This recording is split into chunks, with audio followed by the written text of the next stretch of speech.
3, 2, 1. Start video.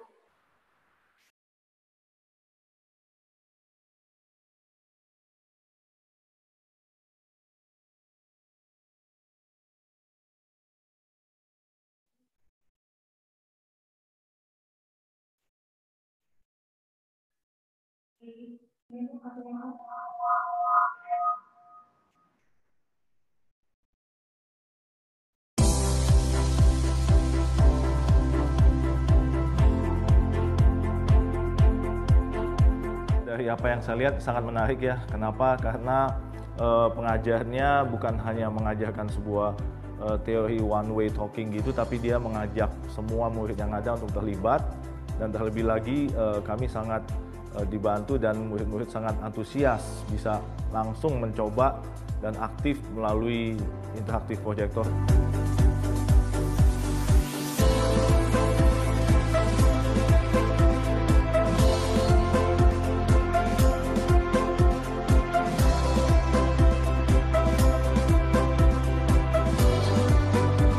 Dari pengamatan saya sih, kelas interaktif ini membuat anak-anak lebih aktif ya di dalam menanggapi setiap pelajaran, apalagi ini kan perpaduan antara whiteboard dengan proyektor, sehingga mereka juga bisa mengekspresikan apa yang mereka dapat dalam pengalaman mereka dengan menggambar, bukan hanya mendengarkan guru, tetapi mereka bisa mengekspresikan apa yang mereka dapat.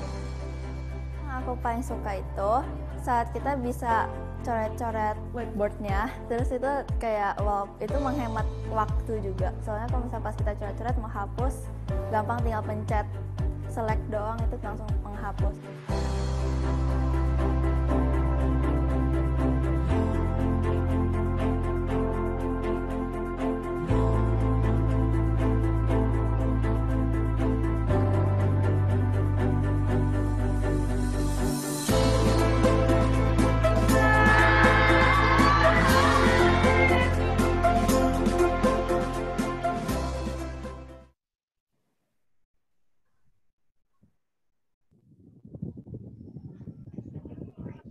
Warahmatullahi wabarakatuh. Salam sejahtera untuk kita semua. Selamat siang semuanya. Ya, bagaimana kabar hari ini, Bapak-bapak, Ibu-ibu? Luar biasa. Alhamdulillah, puji syukur baik semuanya ya, Bapak-bapak, Ibu-ibu. Perkenalkan, saya Vivin Sevira yang akan memandu jalannya acara yang kita tunggu-tunggu bersama nih ya. Webinar pengembangan keahlian digital pada guru di era new normal yang dipersembahkan oleh Teaching ID dan Epson Indonesia. Luar biasa ya. Oke, sambil menunggu peserta lain yang sedang mencoba untuk masuk ke ruang webinar yang luar biasa ini, perkenankan saya nih ya untuk memperkenalkan apa itu Teaching ID. Kalau tadi nih ya, Bapak Ibu begitu masuk langsung disuguhi dengan cuplikan video menarik nih ya dari Epson Indonesia. Sekarang kita akan berkenalan dulu nih tentang Teaching ID. Kira-kira Teaching ID itu apa gitu ya? Makanan dari mana gitu ya? Langsung saja, Teaching ID. Teaching ID ini merupakan one-stop service online platform, Bapak, Ibu-Ibu, yang memang didedikasikan untuk guru, tenaga pengajar di berbagai multi-level, dan juga ahli pendidikan. Nah, didirikan pada 2017, setelah 3 tahun kita berdiri, turut mengabdi bersama negeri untuk membangun pendidikan di Indonesia. Nah, bersama kami tergabung lebih dari 200 institusi pendidikan dan juga lebih dari 7.000 user yang terdaftar di website kami. Luar biasa ya. Tim kami terdiri dari ahli-ahli konsultan dan juga human resources yang tentunya berkualitas gitu ya. Sehingga menjadikan kami berkapabilitas untuk memahami dan mengerti kira-kira apa nih kebutuhan, kemudian tantangan yang dihadapi oleh tenaga pendidik maupun institusi pendidikan itu sendiri gitu ya. Nah, selain itu nih ya Bapak-bapak, Ibu-ibu, kita hadir menyuguhkan 6 fitur spesial gitu yang bisa dilihat di layar Bapak Ibu semua. Di antaranya ada lowongan pekerjaan gitu ya. Ya, salam juga, salam dari Sabang sampai Merauke ya. Terima kasih karena sudah menyempatkan hadir. Nah, fitur-fitur tersebut diantaranya ada lowongan pekerjaan. Jadi untuk para job hunter nih ya, yang tentunya dalam dunia pendidikan. Kemudian juga ada forum, jadi nanti Bapak-Bapak Ibu-Ibu bisa chit-chat baik dalam bidang pendidikan, parenting, kemudian apapun gitu ya di website kami. Kemudian selain itu juga ada blog. Jadi ini untuk Bapak Ibu guru, ahli pendidikan dan semuanya yang hadir saat ini gitu ya, yang memang suka menulis artikel di bidang pendidikan gitu ya, daripada hanya disimpan gitu di draft laptop, yuk kita share bersama di website teaching.id gitu ya. Kemudian juga ada event and training. Ini untuk para job hunter. Maksud kami adalah event hunter. Nah, nanti bisa dilihat nih di website Teaching ID, ada list event-event yang sedang in gitu. Seputar pendidikan di teaching.id dari Sabang sampai Merauke. Kemudian juga ada sosial media, dan yang terakhir yang baru dirilis itu ada marketplace. Nah, ini untuk para klien yang memang ingin memasarkan produknya gitu ya. Kita menyediakan lapak nih Bapak-Bapak Ibu-Ibu di website teaching.id gitu. Jadi menarik sekali nih ya.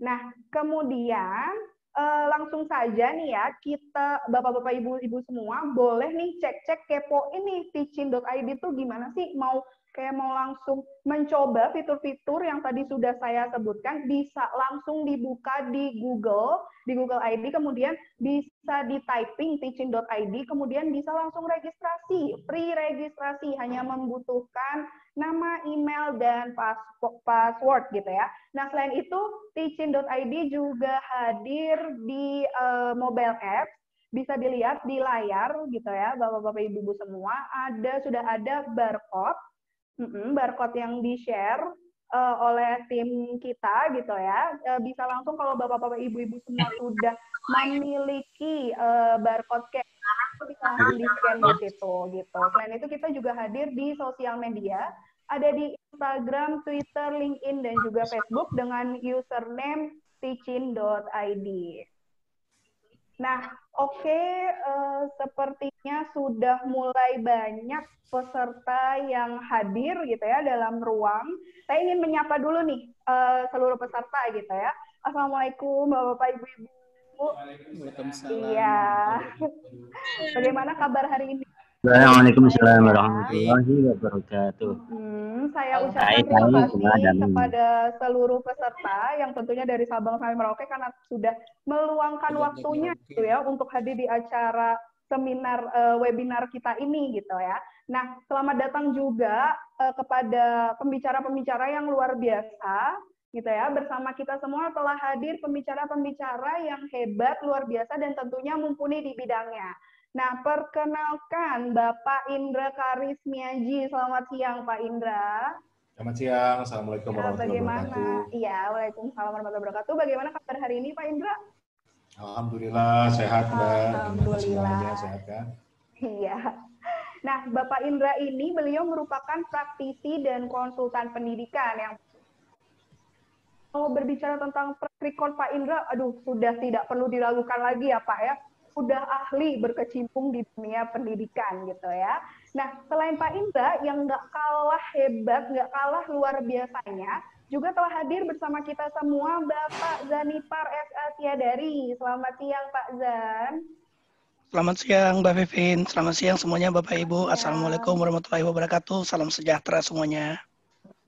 Nah iya, Pak Zanipar ini beliau merupakan visual instrument dan printer department head dari Epson Indonesia, yang tentunya Pak Zan pastinya ahli di bidang pengembangan teknologi digital gitu ya Pak Zan ya. Luar biasa sekali. Ya, luar biasa. Nah, tanpa perlu berlama-lama lagi, kita akan masuk ke dalam sesi rangkaian acara ini.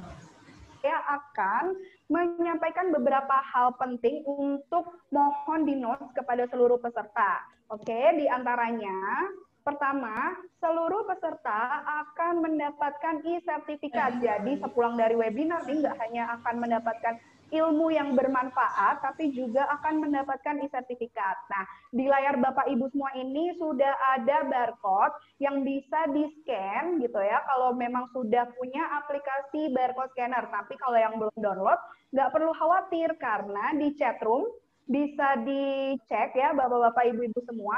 Tim kami sudah sharing link untuk pengisian e-sertifikat. Jadi dicatat dulu, bisa di notes di HP-nya gitu ya, atau mungkin bisa scan barcode yang ada di layar Bapak Ibu semua. Nah, untuk pengisian e-sertifikat mohon diisi dengan nama lengkap dan nama jelas ya Pak ya gitu. Jangan diisi sama nama keluarga apalagi nama tetangga. Nanti yang dapat e-sertifikat tetangganya gitu ya Pak ya Bapak-bapak Ibu-ibu semua. Nah, langsung yang kedua ini juga ada link feedback dari Epson. Ini akan berkaitan dengan pembagian penentuan pemenang door prize. Nah, di webinar ini tuh kita juga akan Bapak-bapak Ibu akan berkesempatan untuk mendapatkan printer Epson L120. Luar biasa sekali ya. Jadi kalau untuk Bapak-bapak Ibu-ibu yang mau nih berkesempatan untuk membawa pulang printer Epson L120, ayo di scan barcode-nya atau bisa lihat di chat room-nya gitu ya. Di chat room-nya bisa dilihat ada link dari link feedback. Kemudian mohon untuk diisi dengan kesan pesan semenarik mungkin karena nanti tim Epson Indonesia akan menentukan pemenang berdasarkan feedback yang paling menarik gitu ya. Oke, langsung saja untuk mempersingkat waktu gitu ya, langsung kita masuk ke rangkaian sesi acara inti. Sesi pertama akan disampaikan oleh Bapak Janipar S. Asiadari dari Epson Indonesia ya Pak ya. Ya kan kita sama-sama tahu nih ya Bapak-bapak Ibu semua, kalau saat ini kita sedang sama-sama berjuang gitu ya di tengah pandemi COVID-19 gitu yang tentunya berdampak pada kegiatan belajar mengajar yang tadinya dengan metode tatap muka langsung gitu, sekarang harus semua serba online. Nah, di sini sudah hadir nih ahlinya nih, keahlian digital gitu ya, teknologi digital dari Epson. Apalagi Epson diketahui akhir-akhir ini 4-5 tahun terakhir aktif di dunia pendidikan ya Pak Zan ya, dengan mengadakan roadshow dan juga seminar-seminar edukasi. Langsung saja kepada Bapak Janipar S. Asiadari, waktu dan tempat kami persilahkan. Ya, terima kasih Mbak Pipin atas waktunya. Izin saya share materi ya. Oke.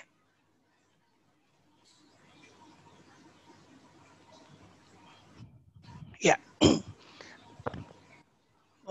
Sebelum saya mulai, saya cek suara dan gambar saya sudah terlihat ya, Mbak Pipin ya.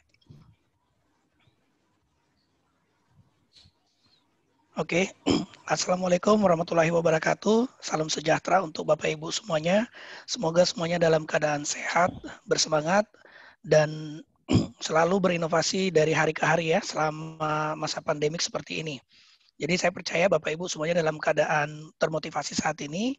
Izinkan kami dari Epson Indonesia berbagi informasi atau berbagi ide mengenai bagaimana penggunaan teknologi di dunia pendidikan, terutama pada masa new normal. Ya, perkenalkan saya Janipar, biasa dipanggil Zan, dari Product Marketing Departemen Head untuk bisnis printer dan juga visual instrument. Visual instrument itu adalah proyektor. Nah, berikut ada kontak saya dan juga ada alamat email serta nomor telepon yang Bapak Ibu bisa hubungi apabila ada pertanyaan setelah sesi ini selesai. Ya, satu hal yang mungkin kita highlight ya, Bapak Ibu, sudah menjadi guru beberapa tahun, sudah pasti ahli mengajar. Itu tidak dipungkiri lagi. Sudah ahli di bidangnya, menangani anak-anak sudah ahli. Tapi Bapak Ibu, apabila kita selalu melakukan hal yang kita sudah ahli, maka kita kehilangan waktu atau kehilangan kesempatan untuk bertumbuh atau untuk grow. Jadi di masa pandemik ini sebenarnya adalah satu challenge buat Bapak Ibu untuk grow, untuk bertumbuh, untuk mendapatkan skill baru atau untuk mendapatkan kemampuan baru. Nah, seperti apa Bapak Ibu bisa mendapatkan kemampuan tersebut? Saya dan Pak Indra di sini akan berbagi mengenai apa yang telah kami beberapa kali sudah bagi juga kepada Bapak Ibu guru di seluruh Indonesia melalui webinar-webinar nasional. Nah, sebelum saya mulai, saya perkenalkan terlebih dahulu Epson Indonesia. Epson Indonesia adalah anak perusahaan dari Seiko Epson Corporation. Kami berkantor pusat di Jepang, tepatnya 4 jam dari Tokyo dengan moda transportasi kereta api cepat. Kantor kami tepat di pesisir pegunungan dan juga di tepi danau. Jadi kantornya itu sangat ideal ya, suasana kantor itu atau lokasi kantor itu sangat ideal untuk menghasilkan atau berpikir untuk menghasilkan inovasi-inovasi yang terbaru. Nah, di Indonesia sendiri, Epson sudah berkarya selama 20 tahun mengabdi untuk bangsa Indonesia. Kemudian kami berkantor pusat di Cibis 9, yaitu di Jakarta Selatan. Nah, seperti apa Epson melihat pendidikan? Bapak Ibu bisa saksikan di video berikut ini.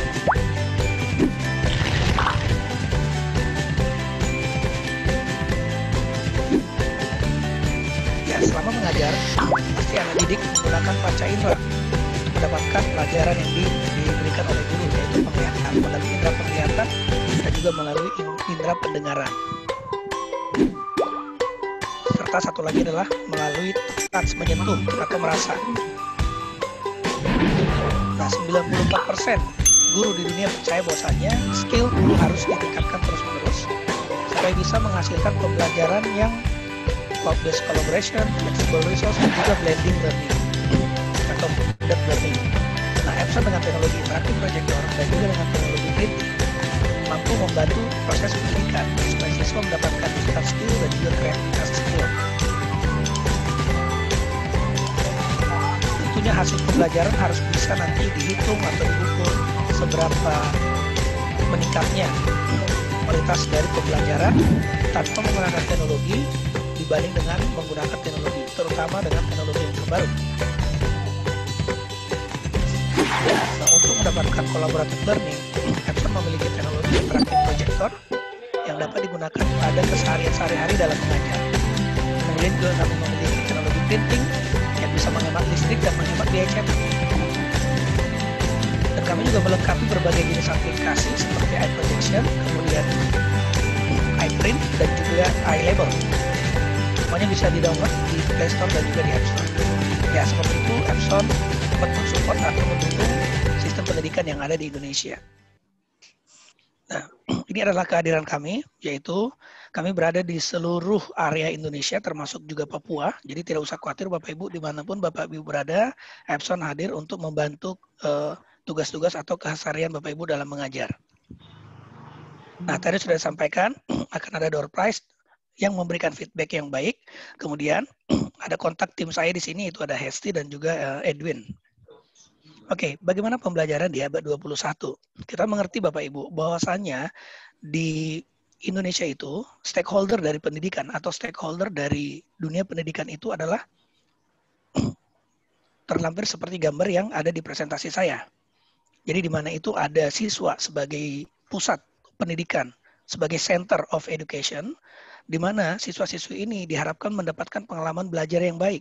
Dengan pengalaman belajar yang baik yang diberikan oleh sekolah, guru, kemudian masyarakat, orang tua, serta juga regulator yaitu Kementerian Pendidikan, maka kita akan bisa menghasilkan generasi emas. Nah, kita melihat bahwasannya karakteristik siswa sekarang sudah berubah. Tidak seperti pada saat 5 atau 10 tahun yang lalu. Sekarang semua siswa-siswi itu sudah digital native. Mereka sudah lahir atau bertumbuh di era digital. Mereka sudah terbiasa menggunakan teknologi. Mereka berpikir kritis. Mereka sangat interaktif dan partisipatif. Mereka social media concern. Dan mereka juga sangat ingin traveling atau selalu ingin bergerak atau melihat dunia luar lebih banyak. Nah, dan mereka akan menghadapi nanti era 4.0. Bapak Ibu pasti sudah sering mendengar istilah industri 4.0. Nah, tapi yang penting adalah bagaimana menyiapkan anak didik tersebut untuk siap di masa industri 4.0 itu. Pertama, kita harus menyiapkan skill, yaitu ada 10 skill yang harus kita siapkan untuk anak didik kita, yaitu pertama sense making, social intelligence, novel and adaptive thinking, cross cultural kompetensi, computational thinking, new media literasi, transdisciplinary, design mindset, cognitive load management, dan virtual collaboration. Tidak terasa Bapak Ibu dalam mengajar sehari-hari, Bapak Ibu menggunakan alat video conference yang berbasis cloud seperti Zoom atau Teams atau yang lain, Bapak Ibu sudah menerapkan atau sudah memberikan skill yang baru kepada anak didik kita, yaitu virtual collaboration. Nah, di samping skill tadi, anak didik harus memiliki literasi. Itu adalah literasi digital, science, read, baca, tulis, numerik, financial, dan culture. Kemudian kompetensi. Kompetensinya juga harus menganut ke high order thinking skill, yaitu critical thinking, creative, collaboration, dan communication. Sekarang sudah ditingkatkan lagi ke 5C, bahkan sudah ke 6C. Kemudian karakter. selalu didiskusikan oleh para guru ya, bagaimana kita tidak kehilangan pendidikan karakter pada zaman atau pada era sekarang seperti itu. Kita memberikan literasi, kita memberikan kompetensi, tapi juga kita harus memikirkan karakteristik dari siswa tersebut. Nah, karakter curiosity atau rasa ingin tahu, inisiatif, adaptif, leadership, persistence atau tekun, cultural sensitive itu harus ada tetap didapatkan oleh anak didik kita. Nah, ini tugasnya memang sangat berat Bapak Ibu. Tapi kita percaya bahwasanya generasi-generasi emas itu akan dicetak oleh sekolah. Nah, di sekolah, kalau dicetak oleh sekolah, siapa yang mencetaknya? Ya Bapak Ibu guru semuanya. Nah, bagaimana caranya untuk bisa mencetaknya? Kita harus berevolusi. Bagaimana caranya berevolusi? Bapak Ibu harus merubah kompetensi. Tadinya kompetensi Bapak Ibu adalah pedagogi, sekarang mungkin sebagian sudah andragogi, sebagian sudah andragogi with mobile. Nah, kedepannya harus menganut kompetensi heutagogi. Heutagogi di Education 4.0. Nah, seperti apa heutagogi di 4.0? Di mana pendidikan 4.0 itu nanti siswa akan menjadi guru, tidak lagi menjadi siswa semata. Kemudian dia memiliki koneksi ke expert, kemudian mampu membangun koneksi ke industri, mampu membuat konten, memiliki jaringan, sekolah berbasis kurikulum atau web kurikulum, dan yang penting tugas Bapak Ibu semuanya menjadi scholar, ya, mendampingi, mengarahkan.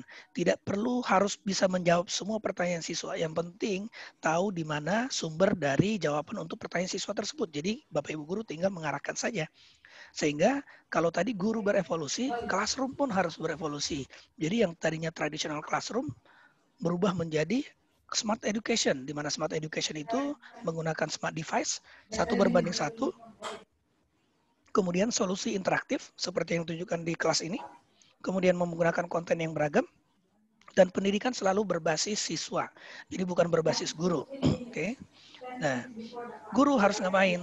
Guru untuk mendapatkan skill yang baik, guru harus selalu belajar. Jadi teacher for learning, jadi teacher as collaborator, jadi teacher as curator, kemudian teacher as experimenter, kemudian teacher as a scholar, dan yang paling penting adalah teacher as technologist. Technologist di sini, saya garis bawahi, bukan harus ahli dengan teknologi tersebut. Bapak Ibu nggak harus tahu cara kerjanya video conference seperti apa. Bapak Ibu nggak harus tahu cara kerjanya laptop atau smartphone atau perangkat-perangkat pintar lainnya. Tapi yang perlu tahu adalah bagaimana cara menggunakannya dengan tepat. Bagaimana mengoptimalkan fiturnya. Dengan Bapak Ibu mengoptimalkan fitur teknologi, maka Bapak Ibu bisa mengembangkan active learning di sekolah. Kemudian bisa mengembangkan collaborative learning. Kemudian bisa mengembangkan constructive learning, authentic learning, dan goal-directed learning.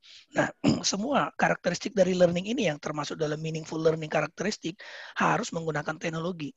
Nah, dengan adanya teknologi, Bapak Ibu terbantu. Yang tadinya mengerjakan 2-3 hal, harus butuh 2 jam, akan lebih singkat. Bapak Ibu sudah bayangkan ya, sekarang mengajar menggunakan online form. Tadinya Bapak Ibu harus menyiapkan soal, kemudian harus memeriksa dalam waktu yang cukup lama. Sekarang Bapak Ibu bisa melakukannya dalam waktu yang lebih singkat, tapi tentunya perlu persiapan. Gitu. Nah, seperti apa teknologi untuk education di masa new normal? Bapak Ibu harus mengembangkan atau mungkin nanti muncul ide di mana ruangan kelas harus shifting, ya. Mungkin pada saat anak-anak didik kembali, nanti kelas 1 masuknya Senin, Rabu, Jumat, kelas 2 masuknya di waktu yang berbeda, seperti itu. Atau ada yang masuk pagi, ada yang masuk sore. Kemudian, memungkinkan untuk melakukan multi classroom teaching. Setelah anak didik dibagi 2 kelasnya, maka Bapak Ibu harus mengajar orang yang berbeda atau murid yang berbeda di ruangan yang berbeda, tapi dengan mata pelajaran yang sama, karena mereka awalnya satu kelas. Kemudian menggunakan virtual classroom, seperti yang Bapak Ibu sekarang sudah lakukan, kemudian menggunakan metode blended classroom. Nah, anak didik kembali ke sekolah akan datang dengan kebiasaan baru, akan datang dengan cara berinteraksi yang baru, dan mereka membutuhkan cara mengajar yang baru atau cara belajar yang baru. Nah, untuk bisa mewujudkan pendidikan yang baik di masa ini normal, Bapak Ibu antara guru dan orang tua, antara sekolah dan orang tua, antara kepala sekolah dan orang tua harus saling mendukung. Dan pendidikan itu harus dilakukan di rumah dan juga di sekolah. Seperti sekarang, banyak mungkin orang tua yang komplain, aduh kok uang sekolah saya bayar sekian, kok anak saya yang masih ngajar anak saya. Mereka lupa, padahal sebenarnya tugas mengajar bukan hanya tugas guru saja, bukan hanya tugas sekolah saja, tapi juga merupakan tugas dari orang tua. Karena pendidikan pertama itu haruslah dimulai dari rumah. Nah, teknologi-teknologi apa yang Bapak Ibu bisa gunakan? Smart computer pastinya, large dan interaktif display seperti proyektor interaktif, dokumen visual, dokumen kamera sebagai visualizer, multifunction purpose printing sebagai alat cetak ya dengan menggunakan teknologi inkjet, kemudian wireless atau Miracast teknologi, metode pembelajaran gamification, metode pembelajaran project, dan juga satu lagi adalah augmented reality smart glasses.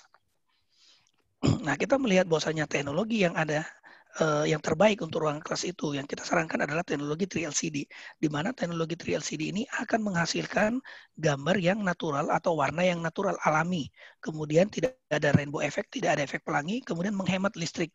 Jadi Bapak Ibu kalau misalnya merasakan atau melihat sehari-hari mengajar di ruangan kelas pada dulunya melihat warna di laptop tidak sama dengan warna di proyektor, itu berarti Bapak Ibu mungkin menggunakan proyektor dengan teknologi satu chip atau DLP.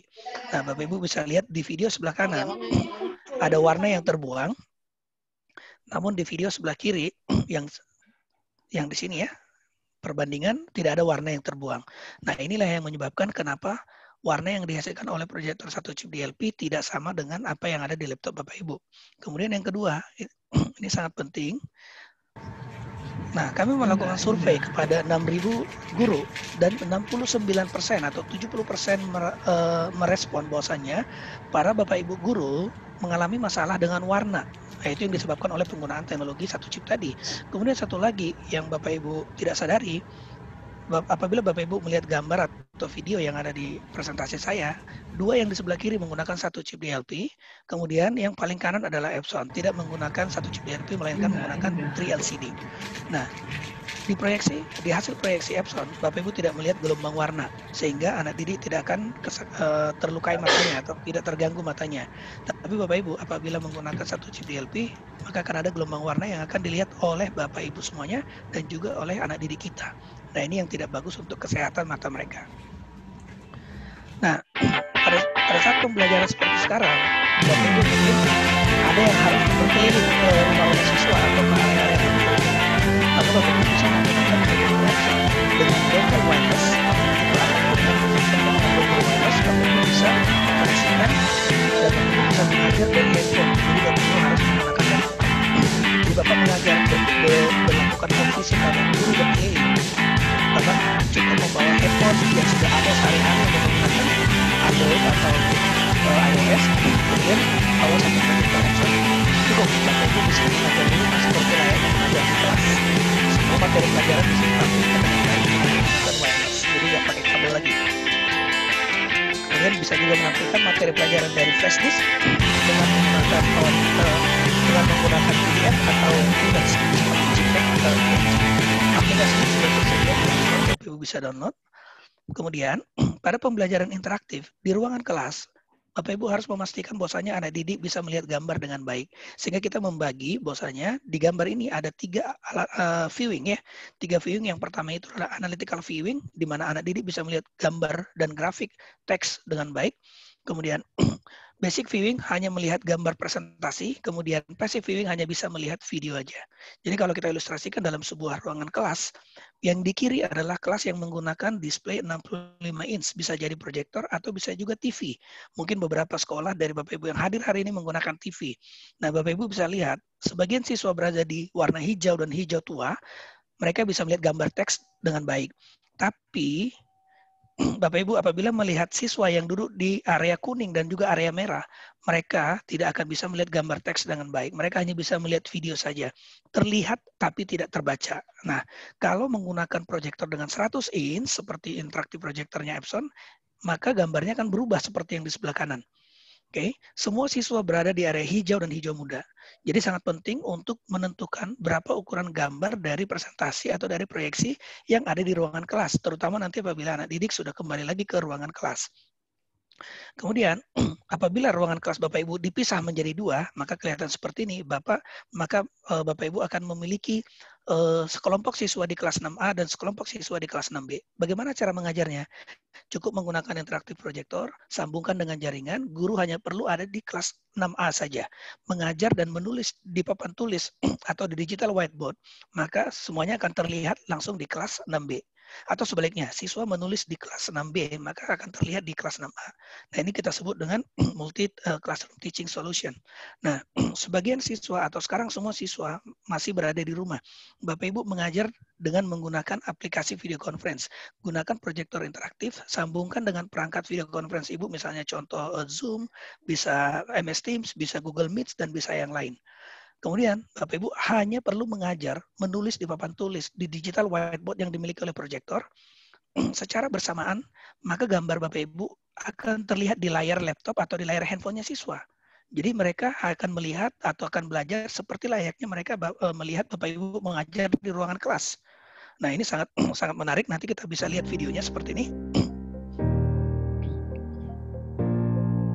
Hai, saya Edwin dan selamat datang di kelas interaktif saya. Proyektor yang digunakan di kelas saya sekarang menggunakan tipe EB1485FI, di mana proyektor interaktif ini dapat menggunakan papan tulis sekolah sebagai layar. Proyektor ini termasuk proyektor dengan jarak tembak yang dekat, namun mampu menghasilkan proyeksi yang sangat lebar. Proyektor ini menggunakan teknologi laser dengan kecerahan cahaya 5000 lumens, sehingga tampilan proyektor dapat terlihat jelas meski kelas memiliki cahaya yang sangat terang. Proyektor EB1485FI ini mampu menghasilkan tampilan layar yang besar, 100 inch dengan rasio 16:9 atau 120 inch dengan rasio 16:6. Lebih besar dari flat panel yang hanya menampilkan 65 inch.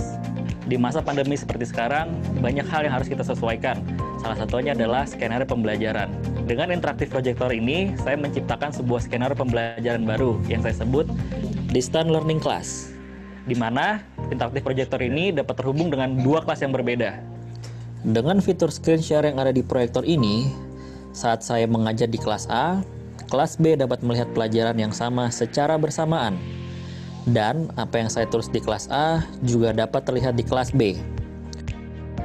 Di kelas interaktif saya kali ini, saya akan menggunakan skenario pembelajaran jarak jauh. Sekarang kita mulai untuk video conference-nya ya. Halo semuanya, apa kabar? Baik, halo. Oke, murid-murid semuanya, hari ini saya akan menjelaskan tentang satu mata pelajaran baru, yaitu momen gaya atau torsi. Nah, jadi bisa dilihat Bapak Ibu pendidik semua.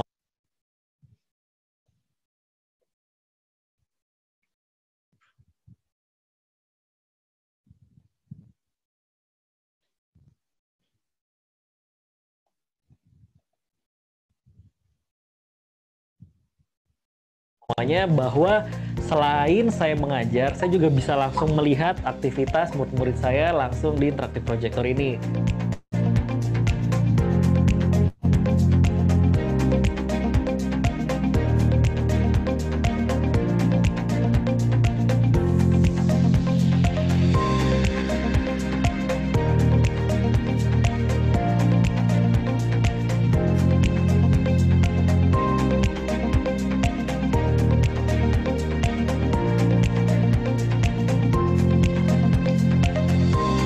Bapak dan Ibu pendidik semuanya, sampai bertemu lagi di kelas interaktif berikutnya.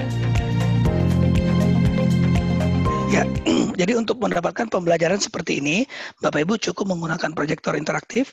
Di Epson cukup bervariasi, dari mulai range yang paling rendah sampai yang paling tinggi, menggunakan dokumen kamera, menggunakan printer multifunction WF579R, kemudian mengintegrasikan dengan pembelajaran dengan menggunakan alat video conference atau perangkat video conference berbasis cloud.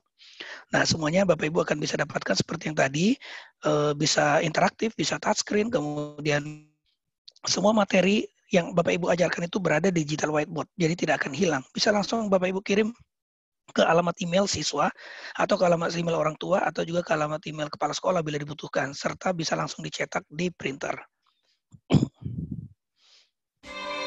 Nah, seperti ini bagaimana aktifnya anak didik yang belajar menggunakan interaktif proyektor. Dari apa yang saya lihat sangat menarik ya. Kenapa? Karena pengajarnya bukan hanya mengajarkan sebuah teori one way talking gitu, tapi dia mengajak semua murid yang ada untuk terlibat. Dan terlebih lagi kami sangat dibantu dan murid-murid sangat antusias bisa langsung mencoba dan aktif melalui interaktif proyektor.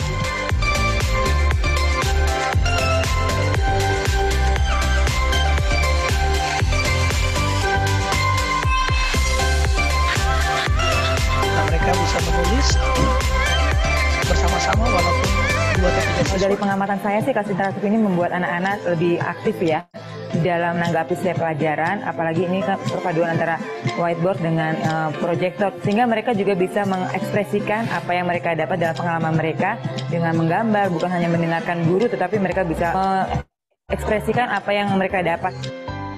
Aku paling suka itu saat kita bisa coret-coret whiteboardnya, terus itu kayak wow, itu menghemat waktu juga. Soalnya kalau misalnya pas kita coret-coret mau hapus, gampang tinggal pencet select doang itu langsung menghapus.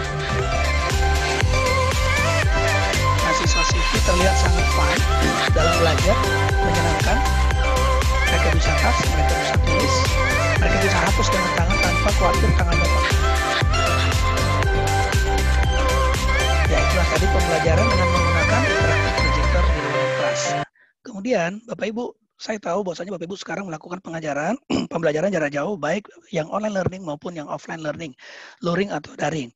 Sangat penting untuk menambahkan materi pendidikan dengan menggunakan metode cetak. Kenapa? Karena pada kondisi online learning, kita tahu bahwasanya Bapak Ibu membatasi waktu supaya screen time-nya anak didik itu tidak terlalu lama. Sehingga butuh materi ajar yang dicetak, kemudian didistribusikan ke siswa. Itu akan membantu siswa dalam belajar.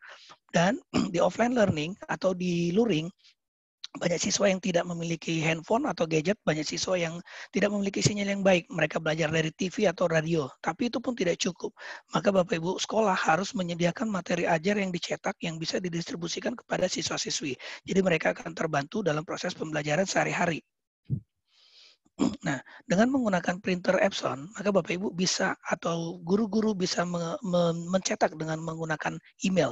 Jadi cukup kirimkan email Bapak Ibu dengan attachment yang mau dicetak ke printer yang sudah diberikan alamat email.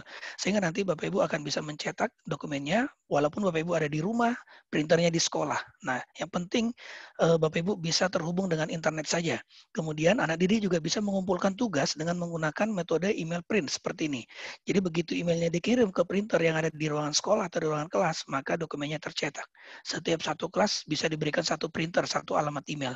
Nah, alamat email ini pun Bapak Ibu bisa batasin siapa aja yang bisa mencetak. Jadi nggak perlu khawatir kalau nanti misalnya printernya dipakai oleh banyak orang. Nah, ini yang disebut dengan fitur dari email, Epson email print. Hanya ada di printer Epson yang sudah memiliki fiturnya. Jadi tidak semua model Epson. Nah, kita bisa melihat bagaimana pada pembelajaran jarak jauh, kita bisa membuatkan solusi mencetakan materi ajar yang bisa diberikan kepada siswa-siswi.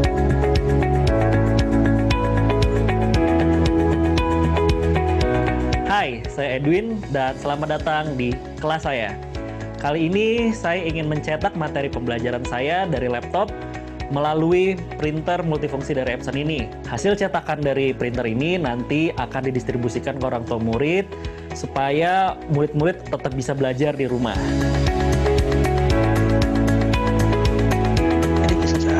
Printer ini juga sangat ramah lingkungan karena tempat tinta yang digunakan merupakan bahan yang mudah didaur ulang. Tinta yang digunakan juga merupakan tinta pigmen yang tahan air dan hasil cetaknya dapat bertahan dalam waktu yang lama atau tidak mudah pudar.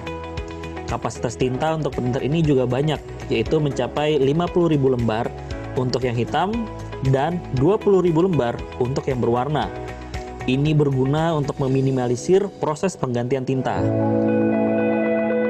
Printer ini juga merupakan printer multifungsi yang mana selain bisa untuk mencetak, juga dapat digunakan untuk scan, copy, dan fax. Kemudian, materi pembelajaran ini yang sudah saya cetak tadi bisa kita kirimkan langsung ke email masing-masing murid. Seperti ini caranya.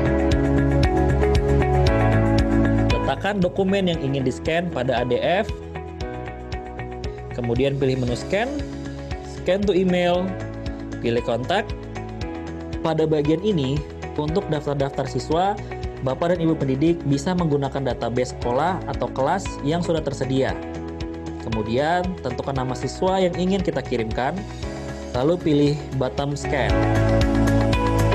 Secara otomatis, printer akan menarik dokumen pada ADF dan akan langsung mengirimkan ke email siswa tersebut.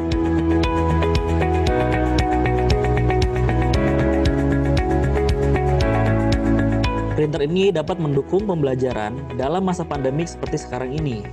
karena siswa dapat mengirimkan tugas mereka secara langsung ke printer yang ada di sekolah dengan cara mengirimkan via email, dan tugasnya akan langsung tercetak pada printer yang ada di sekolah. Untuk Bapak dan Ibu pendidik yang ingin mencetak materi pembelajaran yang mungkin ada di handphone, Bapak dan Ibu pendidik juga dapat menggunakan fitur Epson iPrint, yaitu dengan cara mengunduh aplikasi Epson iPrint di Play Store dan App Store.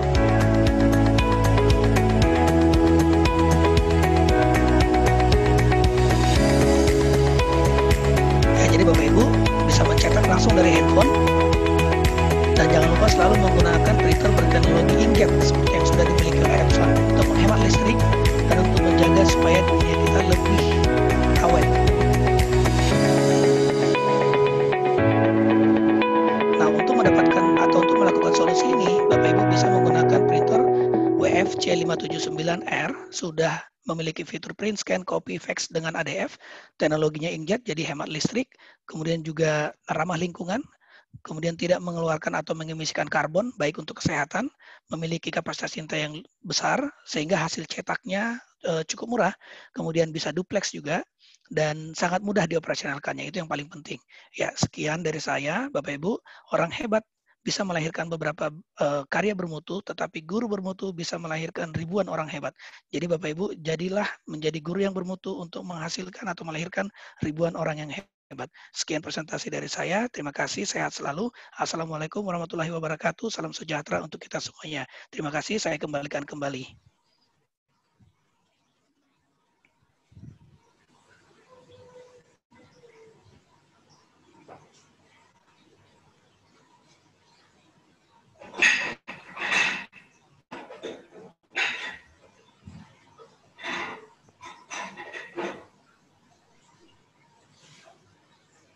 Mbak Vivin, suaranya tidak terdengar. Tidak terdengar sama sekali, Mbak Vivin. Sudah ya? Nah, sudah Mbak, suaranya sudah. Oke, mantap. Terima kasih saya ucapkan sekali lagi nih untuk Bapak Zanipa. Terima kasih atas pemaparannya yang luar biasa gitu ya. Kalau dilihat dari chatroom juga banyak yang tertarik gitu ya. Epson keren banget gitu ya dalam memfasilitasi gitu kegiatan belajar mengajar terlebih di era new normal seperti sekarang gitu ya. Nah, seperti yang tadi Bapak Zan pernah katakan gitu ya, bahwa dengan kondisi yang sekarang murid menjadi berevolusi, kemudian juga guru juga dituntut untuk berevolusi dengan menciptakan kelas yang lebih interaktif gitu ya Pak Zan ya. Nah, langsung saja kemudian sebelum kita masuk ke sesi selanjutnya yang nggak kalah menarik juga nih oleh Bapak Indra Karismiaji, sebelumnya saya ingin mengingatkan kembali kepada seluruh peserta yang telah hadir. Iya, bisa dilihat gitu ya sekarang di layar Bapak Ibu semua sudah terpampang nyata barcode e-sertifikat yang bisa di-scan. Kalau Bapak Ibu sudah download aplikasinya di Play Store gitu ya, boleh di-scan untuk kemudian diisi sertifikatnya dengan nama jelas, nama panjang gitu ya Pak, Bu. Kemudian kalau memang belum ada, bisa dicek kembali di chatroom-nya. Tim kami sudah men-share ada 2 link di situ untuk e-sertifikat dan juga untuk feedback. Nah, bagi Bapak Ibu yang penasaran dan sangat ingin gitu untuk membawa pulang printer Epson L120 gitu ya, walaupun tadi saya lihat juga sudah ada nih, oh saya sudah punya nih Pak printer L120 di rumah gitu ya, yang nggak apa-apa, satu untuk di kamar, satu untuk di ruang lain gitu mungkin ya Pak ya. Yang bagi Bapak Ibu semua, bagi yang ingin berkesempatan untuk memenangkan door prize printer Epson L120, bisa dilihat kembali di layar, sudah terpampang barcode yang bisa di-scan langsung untuk kemudian Bapak Ibu feedback-nya bisa ditulis, dilengkapi di form feedback yang sudah disediakan. Kalau memang belum ada di aplikasi barcode scanner, juga boleh untuk melihat di chatroom, sudah ada link, sudah kami lampirkan link yang bisa langsung diklik dan langsung dilengkapi untuk feedbacknya. Jangan lupa untuk menyertakan nama lengkap dan institusi asal gitu ya Pak, Bu semuanya, dan juga berikan kesan pesan yang paling menarik karena nanti tim Epson Indonesia sendiri yang akan memilih feedback yang paling menarik untuk kemudian bisa menjadi pemenang dan membawa pulang printer Epson L120. Luar biasa. Nah, langsung saja ini sepertinya Bapak Indra juga sudah tidak sabar untuk men-sharing materi yang sangat menarik dan tentunya pasti bermanfaat untuk kita semua gitu ya. Kan tadi kita sudah mengulik-ngulik nih bersama Pak Zan tentang digital, elektronik, alat elektronik dari Epson yang memang dapat mendukung gitu ya dalam era new normal. Sekarang bersama Pak Indra mungkin kita akan melihat, mengulik, mengupas tuntas nih Pak, kira-kira gimana sih Pak Indra ya solusinya untuk tenaga pengajar, kemudian juga mungkin akan di-share ke kita semua tentang tips dan triknya gitu ya Pak ya dalam menghadapi new normal gitu. Langsung saja tanpa mengulur waktu lagi kepada Bapak Indra Karismiaji, waktu dan tempat kami persilakan. Silakan Ya. Pak Indra. Oke, terima kasih Mbak Vivin. Ini saya dapat waktu berapa lama nih Mbak? Jadi Kenapa, Pak? harus dapat waktu berapa lama nih? Karena kalau nggak di stop, biasanya ini 2 semester nih Mbak materinya. Oh, untuk waktu silakan Pak 30 menit gitu. 30 Kita menit ya. sharing-sharing selama 30 Jadi harus agak menit ke ngepot nih depan. karena ada 3.000 slides nih yang mau saya share. Canda Mbak, 3.000 slides.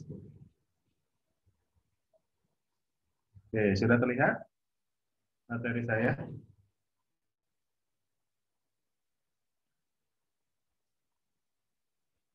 Sudah ya? Oke. Assalamualaikum warahmatullahi wabarakatuh. Salam sejahtera bagi kita semua. Shalom, Om Swastiastu, Namo Buddhaya, salam kebajikan. Bapak Ibu sekalian yang saya hormati, izinkan saya berbagi sedikit tentang pandangan-pandangan saya tentang kebutuhan yang saat ini ada dalam dunia pendidikan menghadapi kenormalan baru, ya, yang tentunya harus diakui cukup mengagetkan bagi dunia pendidikan kita yang dipaksa dari model tatap muka, model konvensional sekarang harus menggunakan model digital atau pendidikan jarak jauh, apalagi yang dalam jaringan. Nah, bagi yang belum mengenal saya, nama saya Indra Karismiaji, gelarnya Prof dari provokator, ya, tugasnya memprovokasi dunia pendidikan. Saya nggak punya waktu banyak untuk bicara background, Bapak Ibu bisa Google nama saya, ini ada kontak saya, kita bisa diskusi lebih panjang lagi nanti secara personal kalau ada hal-hal yang mau kita diskusikan lebih dalam lagi tentang pendidikan, dan saya open di sana. Saya senang sekali untuk bisa diskusi dengan para pendidik lainnya. Nah, Bapak Ibu sekalian yang saya hormati, saya ini akan ngambil 3 pertanyaan, dan ini saya minjem pertanyaannya Prof. Eko Indrajit. Jadi beberapa kali beliau itu seminar dan beliau mengajukan pertanyaan ini untuk para guru, dan saya akan bertanya kepada Bapak Ibu sekalian. Pertanyaan pertama adalah, berapa persen Bapak Ibu konten atau materi yang Anda ajarkan tidak dapat diakses atau tidak dapat ditemukan melalui internet? Nah, silakan Bapak Ibu sekalian pikirkan, apapun yang Anda ajarkan. Jadi apapun mata pelajarannya, apapun materinya, coba Anda pikirkan lagi berapa persen konten atau materi yang Anda ajarkan tidak dapat diakses melalui internet. Ada yang berkenan menjawab mungkin? Boleh nggak Mbak Vivi untuk dibuka yang bisa mau menjawab ini? Mungkin bisa lewat chat juga. boleh untuk bagi para peserta yang mungkin ingin menjawab, bisa menggunakan fitur raise hand ya. Ada reaction di bagian bawah layar, Bapak Ibu bisa lihat. Reaction kemudian bisa diklik emoticon clap. Nah, raise hand seperti itu. Gitu. Apakah sudah ketemu? Ini jawabannya ada yang 0%. Begitu. Boleh, kalau mungkin bisa juga di chat room. Ya, itu ada 2 orang resen, saya minta dua-duanya menjawab. Nggak boleh. Silakan. Boleh Mbak Vivi? 2 orang yang resen pertama. Saya, Pak.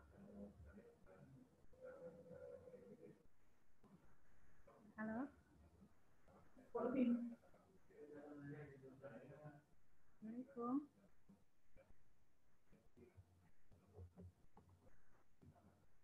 Oh iya, kepada Pupu Tea ya. Silakan Ibu untuk menyampaikan tanggapannya. Ya, terima kasih Pak Indra, terima kasih sudah mau berbagi ilmu dengan saya. Semoga Bapak diberkahi Tuhan. Kalau dipertanyakan materi apa yang tidak bisa diakses di internet, semua materi bisa diakses Pak.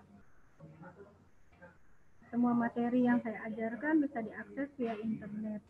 Hanya cara penyampaiannya mungkin ya yang karena masih belum terbiasa menggunakan pembelajaran online seperti sekarang, terutama saya guru matematika merasa kesulitan untuk menyampaikan materi, terutama hal-hal yang berkaitan dengan bangun ruang, seperti itu. Terima kasih. Oke, tapi kontennya ada ya Bu ya? Kontennya ada semua. Kalau selama ini saya cari selalu ada terus kontennya. Dari semua materi. Jadi jawabannya 0% ya, yang nggak dapat akses itu kalau kita bicara konten. Nah, kemudian kita maju ke pertanyaan kedua. Mana yang lebih memotivasi siswa untuk belajar? A, guru yang hanya ceramah di depan kelas, kalau sekarang ceramah di depan komputer, dan mengevaluasi siswa hanya dari hasil ujian saja, hanya dari soal-soal, atau B, guru-guru yang menggunakan aneka sumber belajar, termasuk internet, dan melakukan evaluasi dengan cara yang beragam. Coba lewat chat saja. Kira-kira. Maaf Pak, tulisannya tidak terbaca. Oke, saya bacakan lagi ya. Mana yang lebih memotivasi siswa belajar? A, guru yang hanya ceramah di depan kelas, kalau sekarang itu di depan komputer dengan PJJ, dan mengevaluasi siswa dari hasil ujian atau soal saja, kan? B, guru yang menggunakan aneka sumber belajar termasuk memanfaatkan internet dan melakukan evaluasi dengan cara yang beragam. Nah, ini rata-rata di chat jawabannya B. Oke, jadi ini udah 2 pertanyaan ya. Pertanyaan terakhir. Jika hampir semua materi dapat diakses melalui internet dan siswa lebih termotivasi menggunakan sumber belajar dari internet, apakah tugas dan fungsi dari para guru di abad 21? Ini nggak usah dijawab, tapi difikirkan saja. Jadi, Bapak Ibu sekalian, kondisi ini sangat berbeda dengan kondisi saat saya sekolah dulu. Karena zaman saya sekolah dulu belum ada internet. Jadi, konten atau materi itu memang harus diberikan oleh guru kita. Ya kan? Jadi, kondisinya sangat berbeda dan inilah yang sebetulnya era di mana kita masuknya itu orang menyebutnya sebagai era revolusi industri 4.0 yang memang semuanya itu basisnya adalah teknologi digital. Jadi kalau segala-galanya sudah teknologi digital, ya mau nggak mau pasti